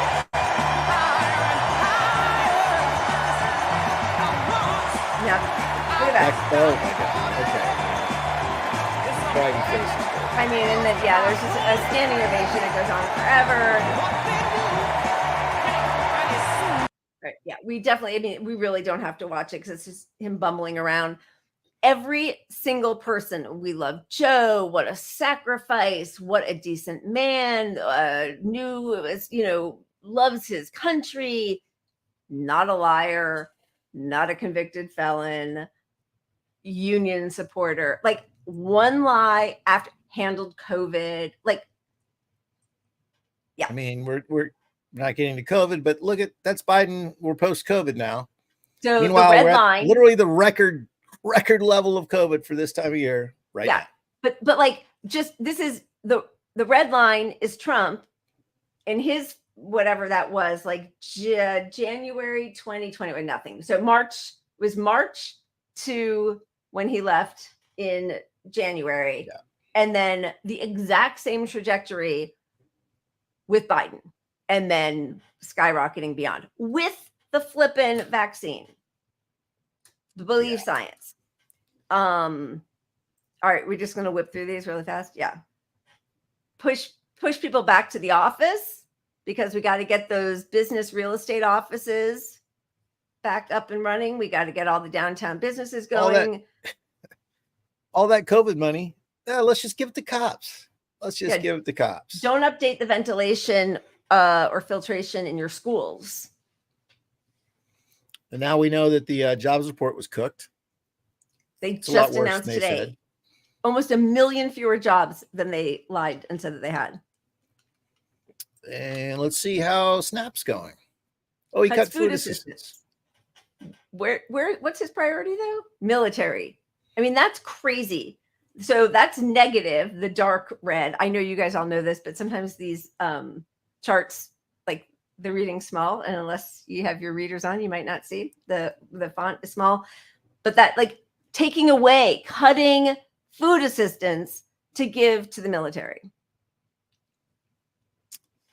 To fund the war that most of the world sees as genocide, and most of the U.S. sees as genocide, and most of the U.S. does not support. That's our guy. So voting is going to change this somehow. Yeah. What else do we got? Homes unaffordable. 99% of the nation, homes are unaffordable. Bidenomics. Where is this 1% of the nation where I can afford a home? Because I probably don't want to live there, but I might have to. We're all moving there, and then it will be unlivable, unsustainable. Let's make it a communist commune. I would love to be by the beach and a bar. Yeah, we'll make that happen. That doesn't take that much money. Do you think there's an affordable home somewhere in there? We have to take over an island somewhere. How's that $15 minimum wage going that we couldn't even get? The last time the minimum wage was raised was under George W. Bush. We had 8 years of Obama, and he did not raise the minimum wage. 8 years of Obama. We've had 4 years of the Squad saying it's a critical thing for their platform. Ugh. Democrats saying Democrats ran on raising it to 15. And immediately everybody said, nah, let's not do that. Squad said, nah, let's save our vote for some other thing more important. Yeah, there's a strategy involved. There was a whole strategy. Yeah. We're not going to abolish the filibuster. We're going to listen to the parliamentarian. And why? I mean, I don't understand. Like, we should just, this should never be a thing, talking about minimum wage. It should always be, there should be a law passed. Yeah, it should track with always with the cost of living. CPI. Like CPI. Yeah, that's just like, of course, that's what should happen. How about the student debt, canceling student debt? How'd that go for us? Well, he could cancel it all. Are you gonna actually read this? I mean, I'm just Biden could have directed. I got it. Yeah. Okay. You read you so don't like much my better, readers. right? Okay, good. Go. No. Biden could have directed the education secretary to cancel people's debts using the Compromise and Settlement Authority granted in the Higher Education Act of 1965.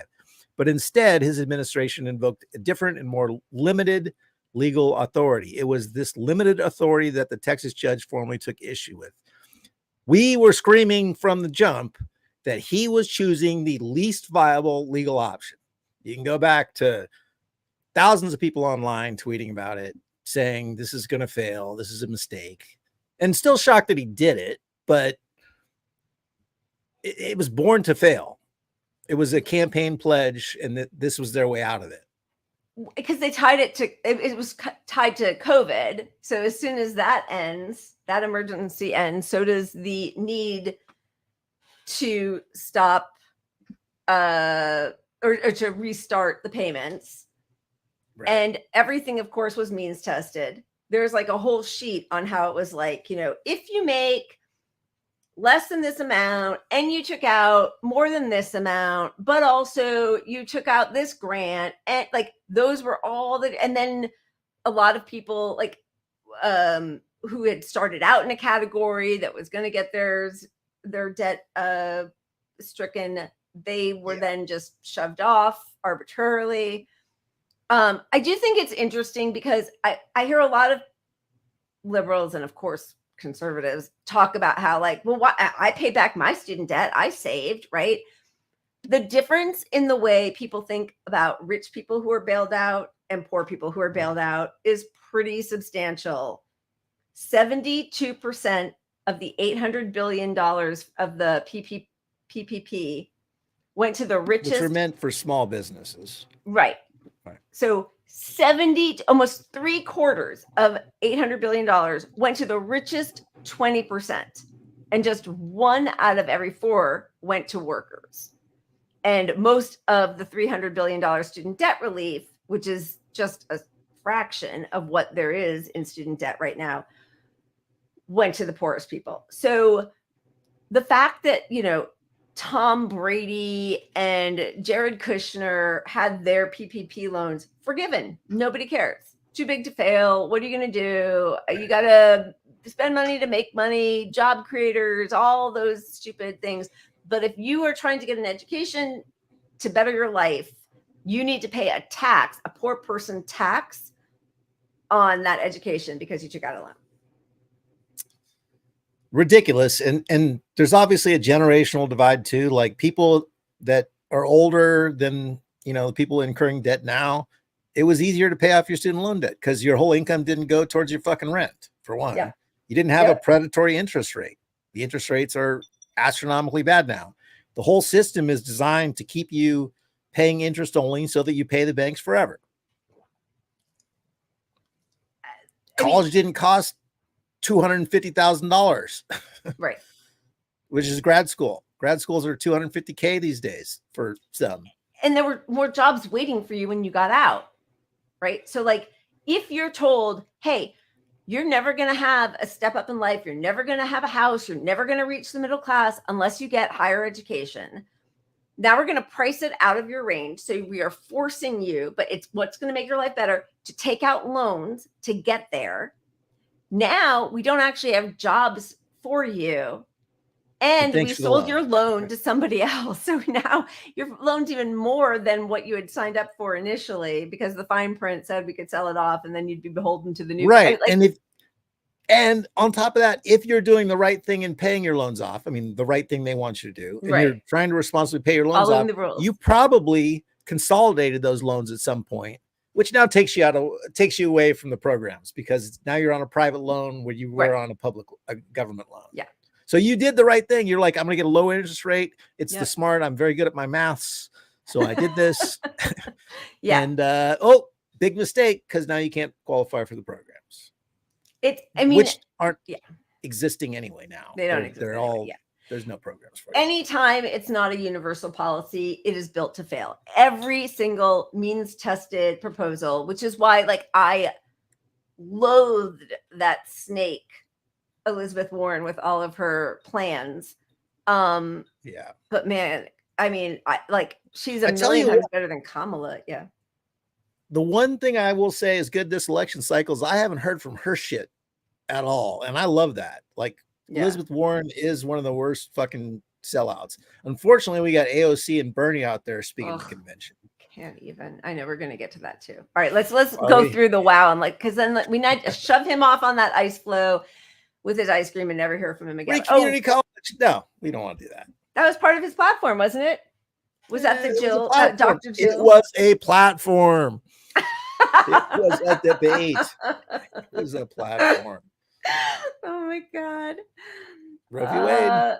Yeah, gonna codify Roe. Listen, he had a trifecta, right? First 100 days, just like Obama, gonna codify Roe. And then as soon as he's asked, he's not prepared to lift the filibuster to codify Roe right now. Okay. What are you prepared to do? Tell you to vote harder. Well, banning flags, U.S. embassies. Pride. Go Pride. Like Trump, by the way, LGBTQ pride flags banned as part of his deal to get the government to stay open, did exactly what Trump did. One of the things we don't have on here, he also, there's so much that we didn't put on here because there was just so many things. The JPCOA did get us back into the Iran nuclear deal, continued the persecution of Julian Assange that Obama did not do, but Trump did. And just now, after almost 4 years, allowed him to go free. He's, so much like Trump. At least he's a pro-union guy, though. Union Joe. He's our union guy. Union Joe. Union Joe. Oh, he blocked the railroad strike. Remember that? Yeah. That was adorable. It was just that one time because the economy was at stake. So he had to do it. He had to. Oh, there's another one. Well, so no, that's the same one. But this just gives a little bit of details. It was 12-hour days, 14 days in a row, massive furloughs. There was no sick days, no personal days. And he came in and said, I thought we were going on the New Jersey strike. Exactly. But here's still the first strike. 93% of workers didn't want to accept the deal that Biden forced them to. And people have lied about it and said that they did, but they didn't. They did not. But then here comes another one that was totally not in the press at all. Nobody even talks about this.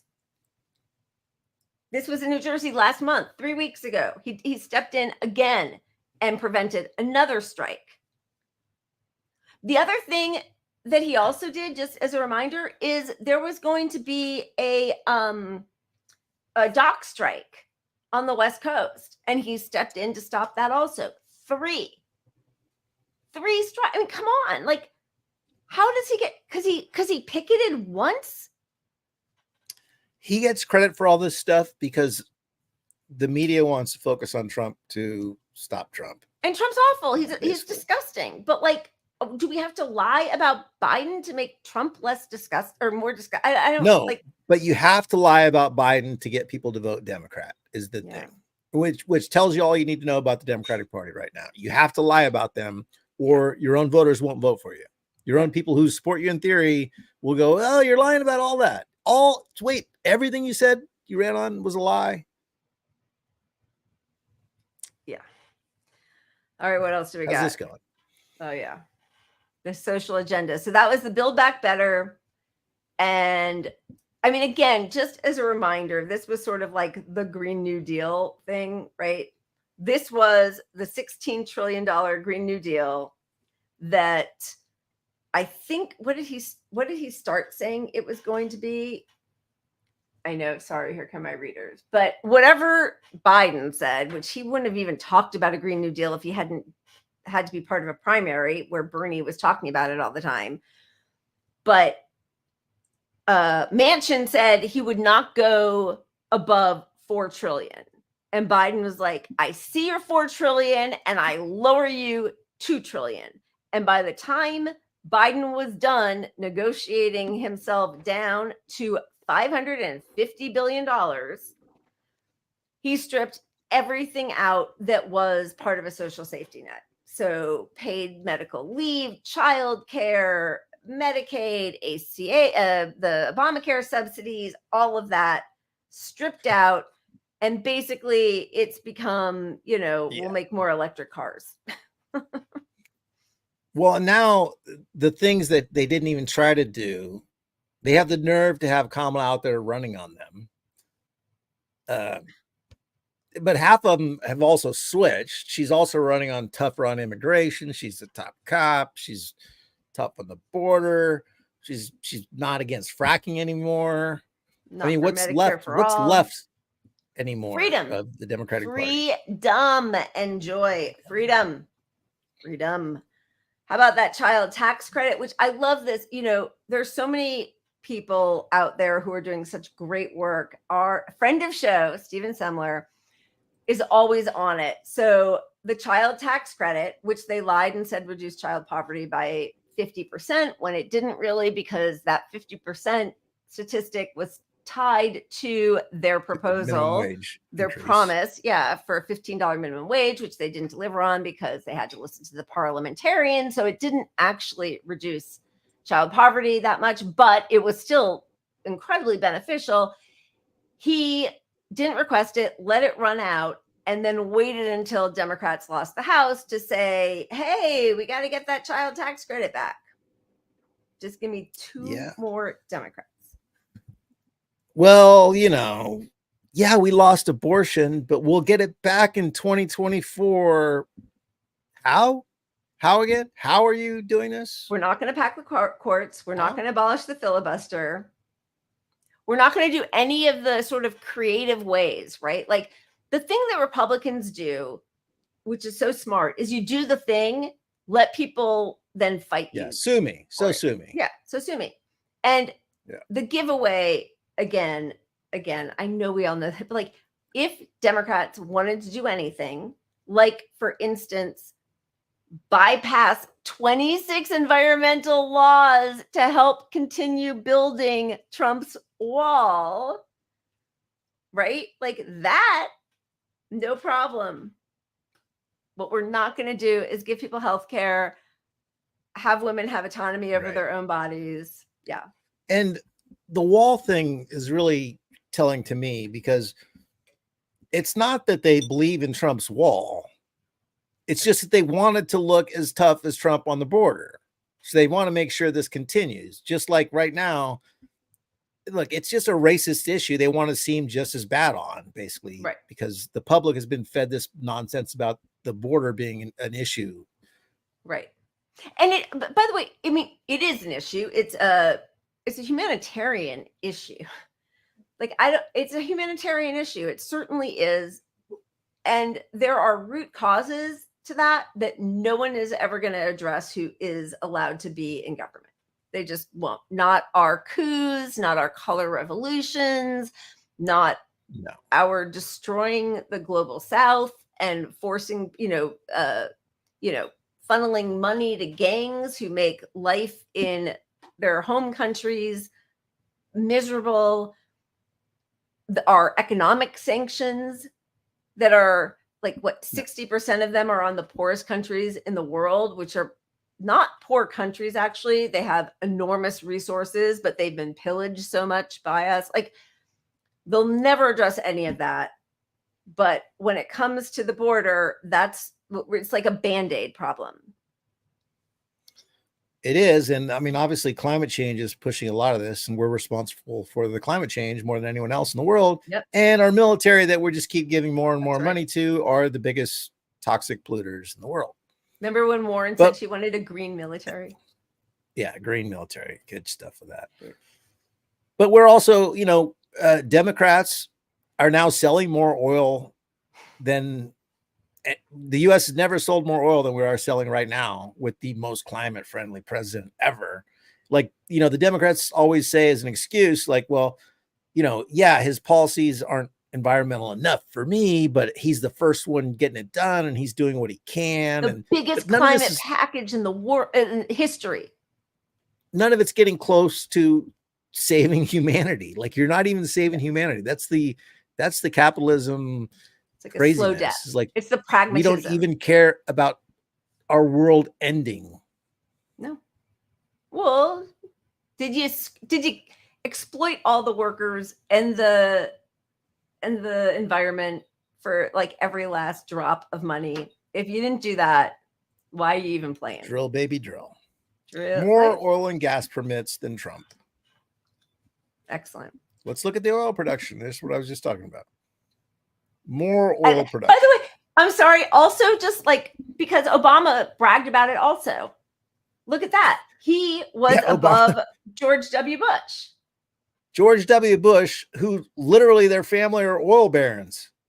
Like, you know, his first Bush failed up so hard he couldn't find oil in Texas. Like, he could not find oil in Texas. That's what a fucking douche lord. But Obama 10 could. times. Yeah, Fool me Obama got 27 times. Hit me with the shoe. He ducked that pretty good, though. That's the only moment I ever respect him at all. It's kind of funny. How about private prisons and detentions at the border?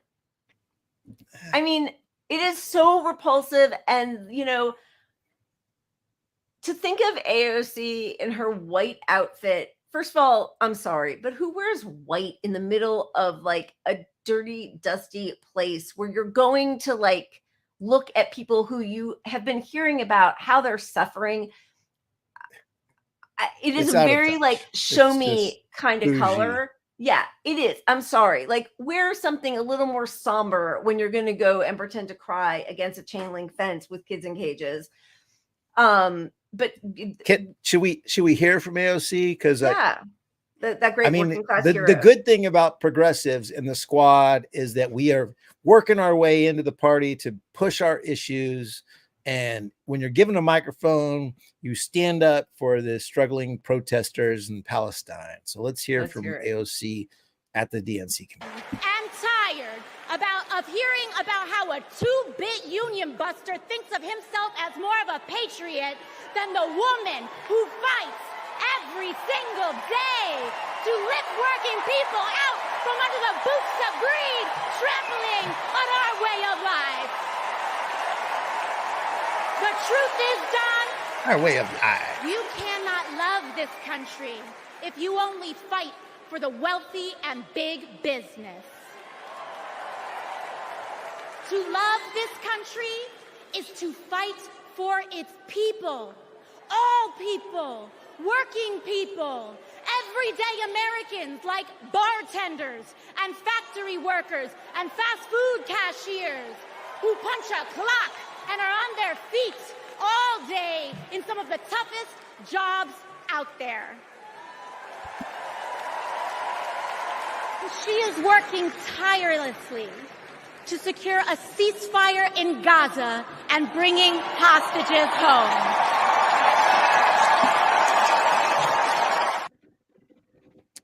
Fuck you. She is not working tirelessly at all.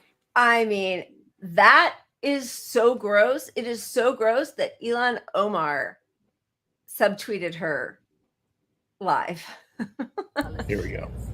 It's been unconscionable for me in the last 10 months to witness my colleagues in this administration refusing to recognize the genocidal war that is taking place in Gaza, to not see the mothers who have lost countless children, the babies whose dead bodies are being dug out do not understand that working tirelessly for a ceasefire is really not a thing, and they should be ashamed of themselves for saying such. Where are we? Where are we? There we are. That volume was so low. I'm really sorry, but you know, Ilhan Omar also said that Joe Biden was the best president of her life. Like, I honestly, I don't know how genocide isn't a red line. Like, he was horrible before. I hated him before. I didn't vote for him, obviously, in 2020. Would not have voted for him again, even before the genocide. But like, how Ilhan Omar, after the genocide started, talked about how Biden was the best president of her life. And I mean, I'm glad she's saying that. Clearly there's some friction because she used the exact phrasing, but it just goes to, I don't know who said it, that we got it from last week, but AOC Pelosi is the best. That was great. Butch Ware. It was great. Pelosi. Yeah. AOC Pelosi. That was Butch Ware, Green Party VP. Yeah, that's right. That's great. Yeah, that was great. Look, Pelosi came to office pushing for universal Medicare health. for all. Yeah. That was her top issue when she came to office. And it took AOC no time to become her. And look, AOC is still going to be out talking like she's the progressive person, but she's hot garbage. You know, I will respect Bernie still, even though I am very unhappy with a lot of the things he's done. But AOC is just garbage. She's garbage. She's Pelosi. AOC She's 100% garbage. And I agree with you. I mean, I'm disappointed, and I wanted him not to give up. He's 81 years old and he's still trying. And I'm not absolving him, but I also feel like he's had a whatever. But he woke people up, and AOC just rode that wave to get in. She actually, like, she didn't do shit. No, she actually killed the progressive movement. I think she's one of the big reasons that people have just given up on electoral politics. All right. So speaking of, should we keep going in the whole DNC stuff? Do you want to show any We more? Absolutely should, but we have been way too serious here. Oh my God, we really have. Just so you all know, don't wait for the wheel. I have been refilling this over and over. Okay, wait a second. Here we go. Yeah, baby. Yeah, baby. I feel like maybe while we watch it, do we have one? Yeah, we got one. I am going to remove it, but I'm also going to. We have another one. Two. Shit! All right. Well, no, there's one what on did there I still. remove? I don't know. All right, I messed up. I'm sure. What are we doing? We're watching it. Yeah, you had a statement to make though. I know. Thank you. I'm gonna have a shot. I'm refilling my wine, and I can't wait to watch the puppets. Let's go. All right. Let's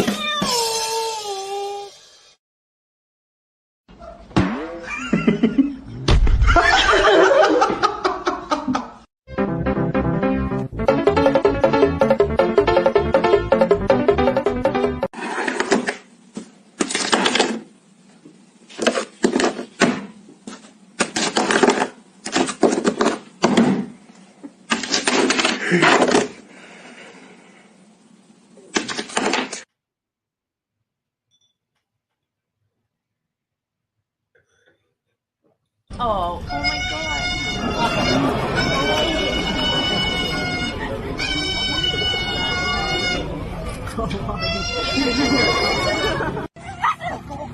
Scout, you better move.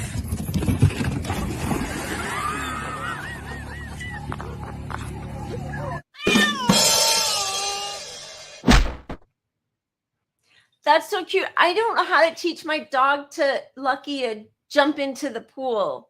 We don't have a good entrance for her, and she's scared. Like, she'll put her feet in and her face every time we come back from a walk. It is so hot here; it's like over 100 degrees. So she'll put her feet in and her face, but she will not go into the pool. I'd give you some lessons, but I can't even get my cat to stop pissing on me. I have finally. Wait, I bought a litter box. How long is it? How long has it been?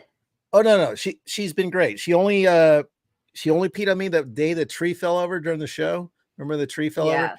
That was scary. That was like a revenge pee, and then I put the tree back up, and she's been good. I don't know why she's so into the show tonight. Yeah, she's really is. She likes Zach. She's like, let's do more of Zach. All over it. Okay. All right, back to 2024. Back to 2024. Let's just, I don't know how many people actually suffered through the last night. Oh, wow. I'd still take a scratch over peeing on. Yeah, that wasn't a scratch. That was a full grab with all claws on my bare foot. I'm sorry. There's that. All right. Anyway, which is what it feels like to watch this video we're about to watch. Okay. Oh, good. That's a good segue.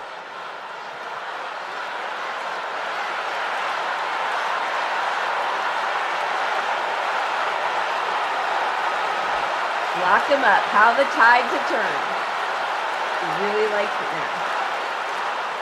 She will never rest in defense of our freedom and safety. Donald Trump fell asleep at his own trial, and when he woke up, he made his own kind of history, the first person to run for president with 34 felony convictions. As Vice President, Kamala sat in the Situation Room. Honestly, how do you bring up somebody falling asleep when the current president, I mean, they must forget, fell asleep, you know, in international speeches, at every other, like, you know, falls off a stage. And also, I mean, I honestly, Trump is disgusting. He's disgusting. But the thing that he is convicted for, which is hiding the payments to Stormy Daniels before the election because he didn't want it to sway the election. Yeah. Biden had 51 FBI agents lie and say that the Hunter Biden laptop was a Russian plant when it wasn't. So, like, and now is committing, I don't know, what is there a worse crime than genocide? Like, what is the worst crime than genocide? I just don't understand bringing up crime or sleep. I mean, I get why they do it, but like the reality is a politician with the sex crime and covering it up. Like it wasn't, the porn star stuff wasn't a rape. It wasn't any of that. It was a financial cover up. It was hush money. Like that's the most obvious thing. Every politician on earth, they're all so sleazy. They're all covering up all kinds of stuff by throwing money at it. Yeah. It's not good. But like, yeah, it doesn't compare to genocide. It never will. It never will. She's married to a child rapist. Ugh. Yes. This is the messenger. Who's on But tonight. you know, I think look, I have not watched a drop of the convention other than highlights and lowlights. Because I just can't do it. I really am I have so much disdain for the Democratic Party right now. He doesn't watch it. I do. And then I don't give you a moment peace. Like I text Pat every night, like constantly, like, I can't believe I'm watching. What is happening? Like, no. So you think you're not watching it, but you're still kind of having to live it because of me. I know. But you know, I hate watch all kinds of stuff. Yeah. But it's just the trauma of 2016 stuff. I know. And just the fact that I was online defending Bernie forever, and I'm just so burnt out on the old arguments. I want to move to new arguments. So anyway, that's why I'll every day I hate listening to NPR. Like yeah, that's pretty special. That's good. That could make a person drink. Okay, so speaking of Bernie, let's see what Bernie had to say. More pain. I know. I'll do it. And my friends, at the very top of that to-do list is the need to get big money out of our political process.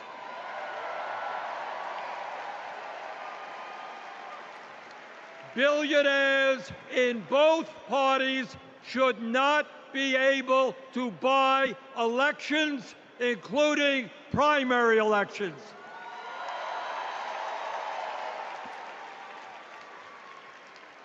For the sake of our democracy, We must overturn the disastrous Citizens United Supreme Court decision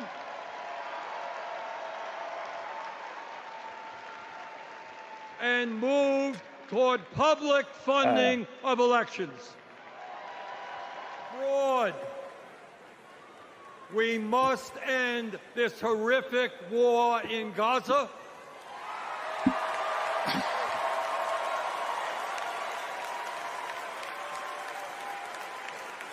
Bring home the hostages and demand an immediate ceasefire.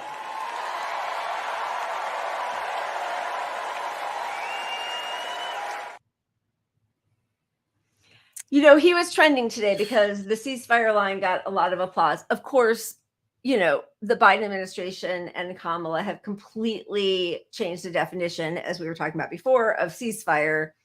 And they won't say arms embargo. They'll talk about a ceasefire. They will not say arms embargo. This could be over with a phone call.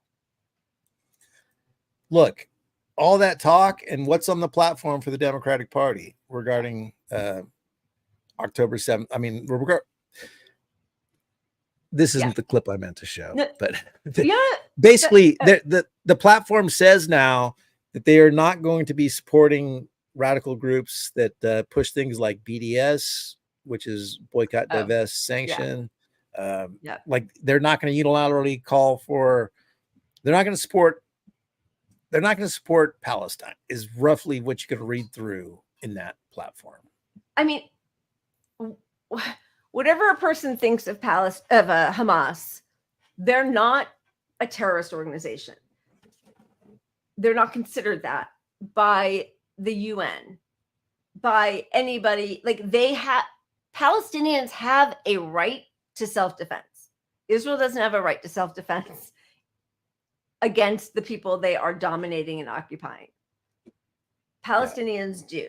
That is Hamas, not the Palestinian Authority, who are just bootlickers for Israel. And so the fact that they are still, the US, still calling Hamas terrorists, still alluding to false claims of mass sexual assault, still saying that the day after cannot include Hamas, who are you to say what the Palestinians want? Like, that was actually a democratic vote. Now, obviously, the children whom they're slaughtering didn't vote for Hamas 17 years ago. But even if they did, like, that was the democracy. Our country voted for George W. Bush and fucking Trump. Like, does everybody in this country, Democrats too, think that we deserve to be blown to pieces because a slight majority in the Electoral College or whatever the hell voted for people that the rest of the world didn't like, regardless of the fact that we know that, like, Obama bombed somebody every hour of his whole presidency and all that. Like, I know Democrats are just as complicit, but like, where does the culpability end? It's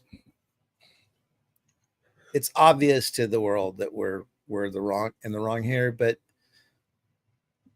I'm just thinking of the clip we showed with Bernie, and I got derailed on the Bernie part of it a little bit. But okay, on one level, like, people are taking it as a win that here's Bernie saying this stuff in front of all these people that wouldn't have been available 5 years ago. Like, you wouldn't have heard that message.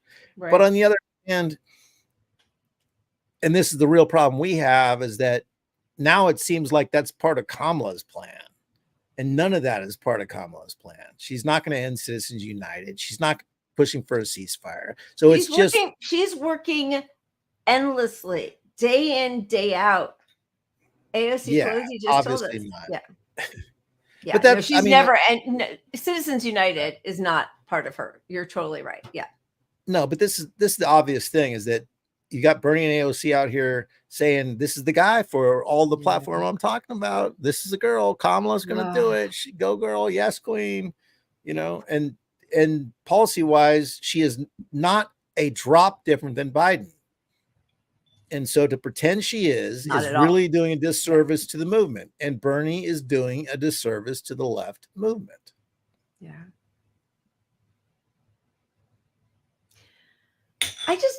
a moment of silence for Bernie. Well, I'm just thinking about Bernie passed away in 2020 when he told us to vote for Biden. Heavy for me. Like, I seriously had nightmares. I'm not kidding you. For 2 years of Obama, as much as I had already like said goodbye to him in 2012, but like the fact that he did, and I know it wasn't just Obama, but like it was truly the death of democracy for me when I realized they will never allow us to vote in a person who represents us ever.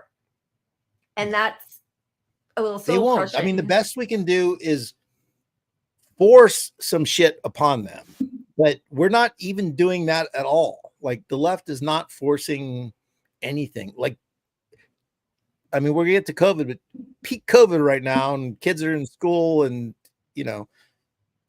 whole school systems are shutting down. School districts, yeah. But to stay on the convention, sorry, how many people were masking there? About 10. Well, that's the first thing I wrote to you. This is crazy to me. Your dad was in a car with one person, who got COVID from somebody else. He comes home, your mom knows about it, they separate, too late, she already has it, right? It's so small.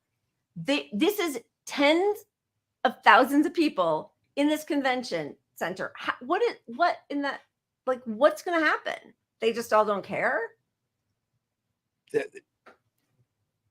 It's ignorance. They're all going to, I mean, not all, but a lot of people are going to get COVID. COVID is this new variant is so easy to catch. It's insane. Like the reason literally the reason I probably avoided it is because I went over to see them at their house while my dad was still sick and my mom was not. And I insisted on being outside talking to my mom 20 feet away because she was taking her mask on. I'm like, if you're going to take your mask off, you shouldn't be anywhere near the indoor of the house, because where somebody with COVID walked and spoke or whatever or breathed is still there. It lasts for hours. It takes outdoor CO2, which is why outdoors matters. It's not just the breeze. It's CO2 hitting a molecule of COVID that kills it. And when you're indoors, the air is much more like what's just in your lungs, which is where COVID spreads. Right. So I said, let's go outside to talk. And we went outside to talk far away. And that alone probably saved me from getting COVID, because she had it and he probably was breathing in the kitchen alone because he was up in the morning before anyone was there and took his mask off to make his coffee and drink his coffee, or you know. Anyway, I don't know why I'm on my personal rant here, but but for that, but that room was full of COVID, and like thousands of people are going to get COVID from that event. And they're shouting out like it's crazy. We had workers here yesterday because our shower, whatever. Anyway, and they came in. It was sort of like I already had by the door my shoe booties because I've always been a germaphobe, but also my 2 masks for them because I always assume but they came, and when I opened the door, I had my mask on, and they were already like putting on their shoe booties, and they both had it was actually like true N95 masks. And then I'm watching one of the guys as he walks down the hall, and he's pulled it under his nose. And I was like, sorry. And we had major language barriers. I was like, no. And now I'm just like, cancer. No, you have to, like, because nobody, they're like, just to go, like, no, cancer. Like, you got to put it over your nose in my house. What the fuck? Oh, all right. We should move on. Oh my God. It's 7:04. Pat, we got to make it faster, louder, funnier. All right, we got so much stuff still to go through because we have to watch Michelle Obama and Obama, right? Oh, you're muted again. Why does that keep happening? Oh, I'm sorry.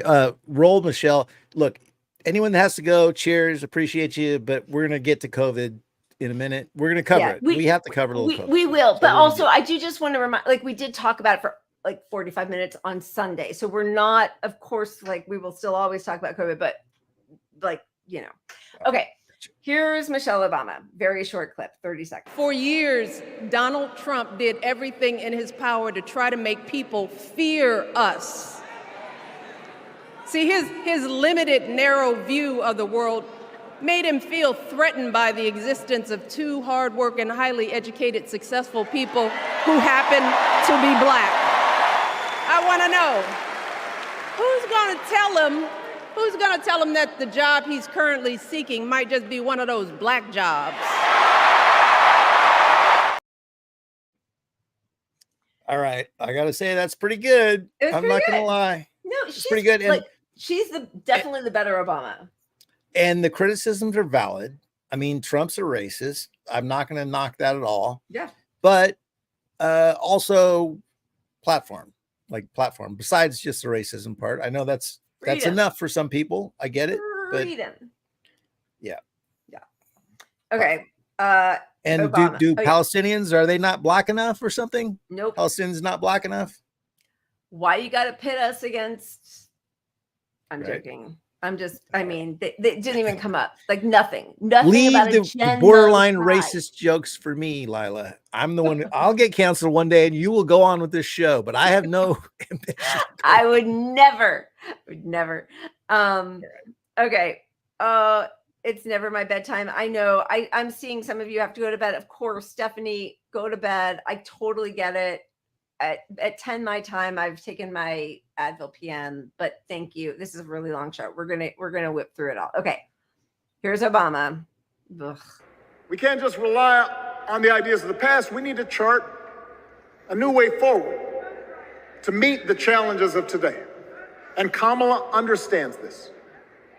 She knows, for example, that if we want to make it easier for more young people to buy a home, we need to build more units and clear away some of the outdated laws and regulations that made it harder to build homes for working people in this country. That is a priority, and she's put out a bold new plan to do just that. The childish nicknames, the crazy conspiracy theories, this weird obsession with crowd sizes.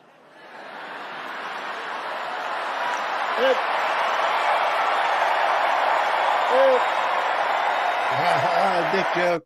Oh my God.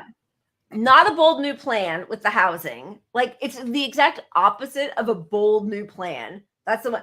And then, yeah, like you're going to say they like, oh, they're like just nicknames. And then you're going to make fun of somebody's penis size. Like, I don't know. And he even used the weird obsession, weird, you know, like, cause they're trying to label it right. Weird. Like that's whole marketing campaign. That's the key to success. Back to the housing thing. Look, it's a real thing that there are regulations that stop the building of small homes to help benefit, you know, lower income people. But when you say deregulate, like this is classic deregulation is what that's where they're going with this. They're not going with like, make it so that you can build your own teeny home in the backyard. No, they're talking about developers finding ways to. Yes, it's BlackRock owns all of real estate now. Like there's what Obama did for health insurance companies, which is like a massive giveaway from the government to health insurance companies, is Kamala's plan for housing to BlackRock. That's what's happening. It's going to be for sure. All right. This woman kept it real. She's been amazing. Aman Abdulati was speaking outside. Maybe we just like, is there something else that we want to talk about before we go? I'm just looking to see what we've got here. Oh, but don't forget Bill Clinton, Lolita Express. He's talking tonight. Oh. Is it tonight? He's on tonight. TV I'm sure I'm gonna have to go watch clips and vomit into my wine. He likes him message young. Me. I'm blocking your number. Nope, I'm blocking your number. I am gonna 24-hour block. I'm gonna message. I'm gonna do it on Signal. It is so vile. They don't care. And you know, this is what happened. Sorry. Waleed Shahid got involved with the abandoned Biden people who were very explicit. Arab Americans, Muslim Americans in Michigan were like, we're done, we're out. We do not want to be part of a genocide. We are abandoning it. They changed the messaging to uncommitted, which on some level, maybe give us more leverage because, like, okay, we're still going to vote. We're showing up. We are still voters, but we're voting uncommitted. But what if we funneled, like, a different tactic would be all of these people are disgusted by your genocide. Hey, the Green Party or Cornel West or the SEP or, you know, like there are people who that's part of their platform is anti-genocide. Why not funnel people there? And look, the squad, all these people that came in that were disillusioned, they're like, bring the ruckus, be a one-term person. What if 15 people in the House and Congress switched to the Green Party while in, you know, what if that happened? What if Bernie came out and said, I can't be a Dem. I'm not independent. I'm now a Green Party member because I do not support genocide. Join me. And then you had, look at all the people that lost their elections already, that squad that are out now. Why don't they become Green Party people? Why don't they, and Cori Bush, like, yeah. I saw somebody way back up there say, I think it might have been Saul, say we should take over the Republican Party and reform it. Which is like, I mean, it's just like the whole thing is so ridiculous, but that made me laugh. Okay. So here is somebody who truly is an abandoned Biden anti-genocide person. And of course, you know, not allowed in. And by the way, there were a lot of press people who were not given credentials to be at the DNC. David Sirota with the lever, Glenn Greenwald with System Update did not get press credentials. Like Pulitzer Prize winning journalists, and they gave it to TikTok stars. Fucking disgusting. Anyway, and you're talking about a room with, you know, 30,000 people or something, right? I don't know whatever it is. To deny them, and they are tightly locking down. Like protesters have put up banners. The news doesn't show it, but they're banners. There've been people turning their backs, delegates turning their back. Joe over it, They did that also actually in 2016 when people spoke out, delegates for Bernie, right? They tried to like hide them with Hillary signs. Disgusting part. Okay. This is Ayman Abdeladi, activist speaking outside of the DNC convention. The majority of Americans in poll after poll say they disapprove of Israel's actions in Gaza. Study after study shows that a weapons embargo would earn you more votes, would secure you this election. So, Vice President, why are you risking the end of democracy, the rise of fascism, the return of Trump to protect Netanyahu's war on children? You are not the protector of democracy. We are the protectors of democracy. If you want to see democracy, look to Chicago streets this week. We are democracy speaking back to power, saying we will not be ignored. It's pretty great, and we need more of those people. And that's the biggest thing, is that if you really, and this is where I hold out a little bit of hope on policy actually changing, even though it's not likely. But if Kamala wants to win, there's a way to win, and that's to end the Palestine thing, and she'll get less criticism. If she came out and said, we are not going to fund this anymore, I'm over it, fuck Israel, she'd win in a landslide. So maybe she's going to get to that point, but not if we keep propping up and pretending that her policy is good. Yeah. The only way you change the policy is to make it bad, make her policy bad, so she has to change it to get our votes. Yeah. Yeah. She would not have had, like, the Stop Bernie meetings started in 2016, looking towards 2020. Kamala already had dozens of billionaires in the bag by 2017. So, like, this is not the lady who's she's gonna say the nice things. And listen, I'm sure she's like a nice person, and she seems No, honestly, I bet no. we'd like, no, she's awful. I know. But like I see the heart, like it's so well produced. I see the stepkids. I see Doug Emhoff. Like I'm sure that apart from slaughtering hundreds of thousands of Palestinians, from denying Americans healthcare, like apart from the devastation and the havoc that they have wreaked on most of the world, she's a lovely person who has a really good turkey basting recipe. Okay. Well, I called this section I'm speaking, but with the S in parentheses or slashed out, because she's peaking really. And that's the thing, is she's at her peak right now. Can she gain from here? Probably not, to be honest. I mean, maybe a little bit, but her real policy is hidden. She hasn't spoken with people, which is her biggest, she's terrible in interviews. So we're running 100% vibes and PR campaign. Interviews. Right. So it's all PR. So the downside post convention, that's where we see where we're at. And we know with the Electoral College, Democrats need to be way ahead in the popular vote. Like this popular vote thing, that's making a difference. It doesn't. It's all. But even in the swing states, you need a big margin. You need to be ahead by a big margin, or you're probably going to lose to Republicans. She's not even where Hillary was when Hillary lost to Trump. That's where it is. They will keep her from doing interviews. I bet, in the end, I bet she'll do well in the debates because she will just kind of put a few zingers, a few things that are completely kind of like inappropriate to the subject. That little girl was me, but like they'll be the thing. They'll put out a t-shirt.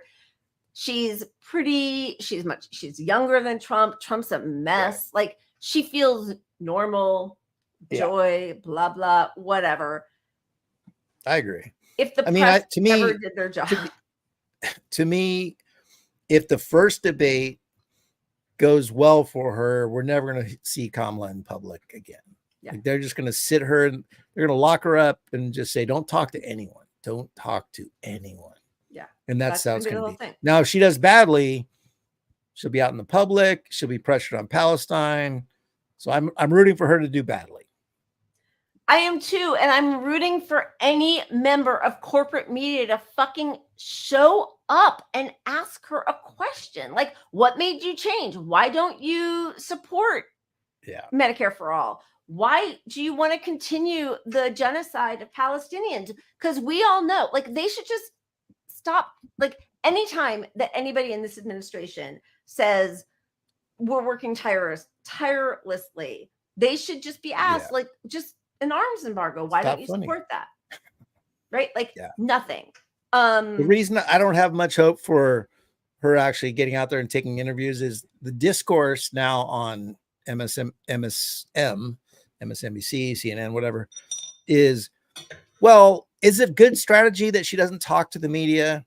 And so they're having that discourse of like, they have someone on who says, no, it's smart of her not to talk. It's like horse race as opposed to what they're supposed to be doing.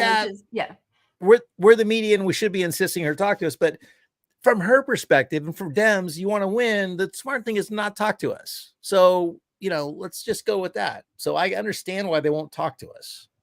And that's the discourse now on. It's so gross because obviously I know this is what you're saying, but like as a person in the media, you could say, hey, we understand her strategy because anytime she's ever been pressed on anything, even a softball interview like with Stephen Colbert, she falls apart. We understand that that's the strategy. They don't do that. But they never do. Like, no. All right. There's never a why. The why is because she was unpopular when she talks. People don't like her. They don't trust her. They don't believe her. Because she's a liar. They shouldn't. Because she's an empty vessel. You don't get all the billionaires behind you propping you up because you're going to fight the system. 8 years ago, they picked her to be president. Yeah. And here she is now about to be president without having a vote or to be in the position to even be running. Nope. That's how they save democracy. Look at this troll who just came in. I'm assuming she's not talking about the people committing genocide and she's talking about me. But it could be about Bernie. The qualifying support. She could be an ally. We don't know. We don't. The clausal phrase there, without a comma. I don't know if the Jew is me or the Jew is Tammy. It's a mess. The grammar's a mess, Tammy. Go figure that out. Latin is for you. Okay. You guys, this was a long show. Thank you to Zach. He was amazing. Like seriously, I just want to dig into his all the research. Yeah. I could have talked to him for 4 or 5 hours. Yeah. But yeah, he was great. So thank you. We will love to have him back on again. We have some possible scheduling stuff coming up next week. I'm going to see my mom in Cincinnati. I'm seeing my brother and my nephews. I haven't seen them in almost 2 years, and they're little and now they're so big. So please do. I'm sorry. It's always so embarrassing to say, but smash that notification because we might be able to go on at a different time. And I'm not sure exactly what's going to happen, but we'll figure it out. We keep trying to when we can't make a show, but I think we are going to do like a Friday show or something instead of a Wednesday. We don't know yet, but we're going to do an extra show. Yeah, definitely. We got to talk about pedophile Bill Lolita Express bill. And we left all the COVID stuff on the table tonight, but it's just too long. It's just way too long. So we'll save that for next week. Absolutely will. Okay. We're ending on something that's probably going to get our one good thing, it's going to get us flagged for copyright infringement, but it's it's not. I changed the music. So it's way less powerful. Wait, now I don't know. Okay. I changed the music. Sorry. Okay. I didn't want us to get flagged. Good. I'm really glad you did. As they try to produce this manufactured joy inside of the Democratic Convention, we're going out on many different protesters who are being abused and attacked by cops as they are protesting against a genocide and still somehow finding dignity and joy. So cheers to them always. For putting their cheers to them. Fuck cop cities, fuck the Democrats, fuck the Republicans. I'm voting green, but vote your conscience. And kudos to the SEP party for being the only good people on masks. Good people on COVID. I love the Greens, but they suck on COVID and they're not masking. So, but they're my vote. But anyway, see you guys soon. Cheers. Keep punching up, everybody. Thank you. Cheers.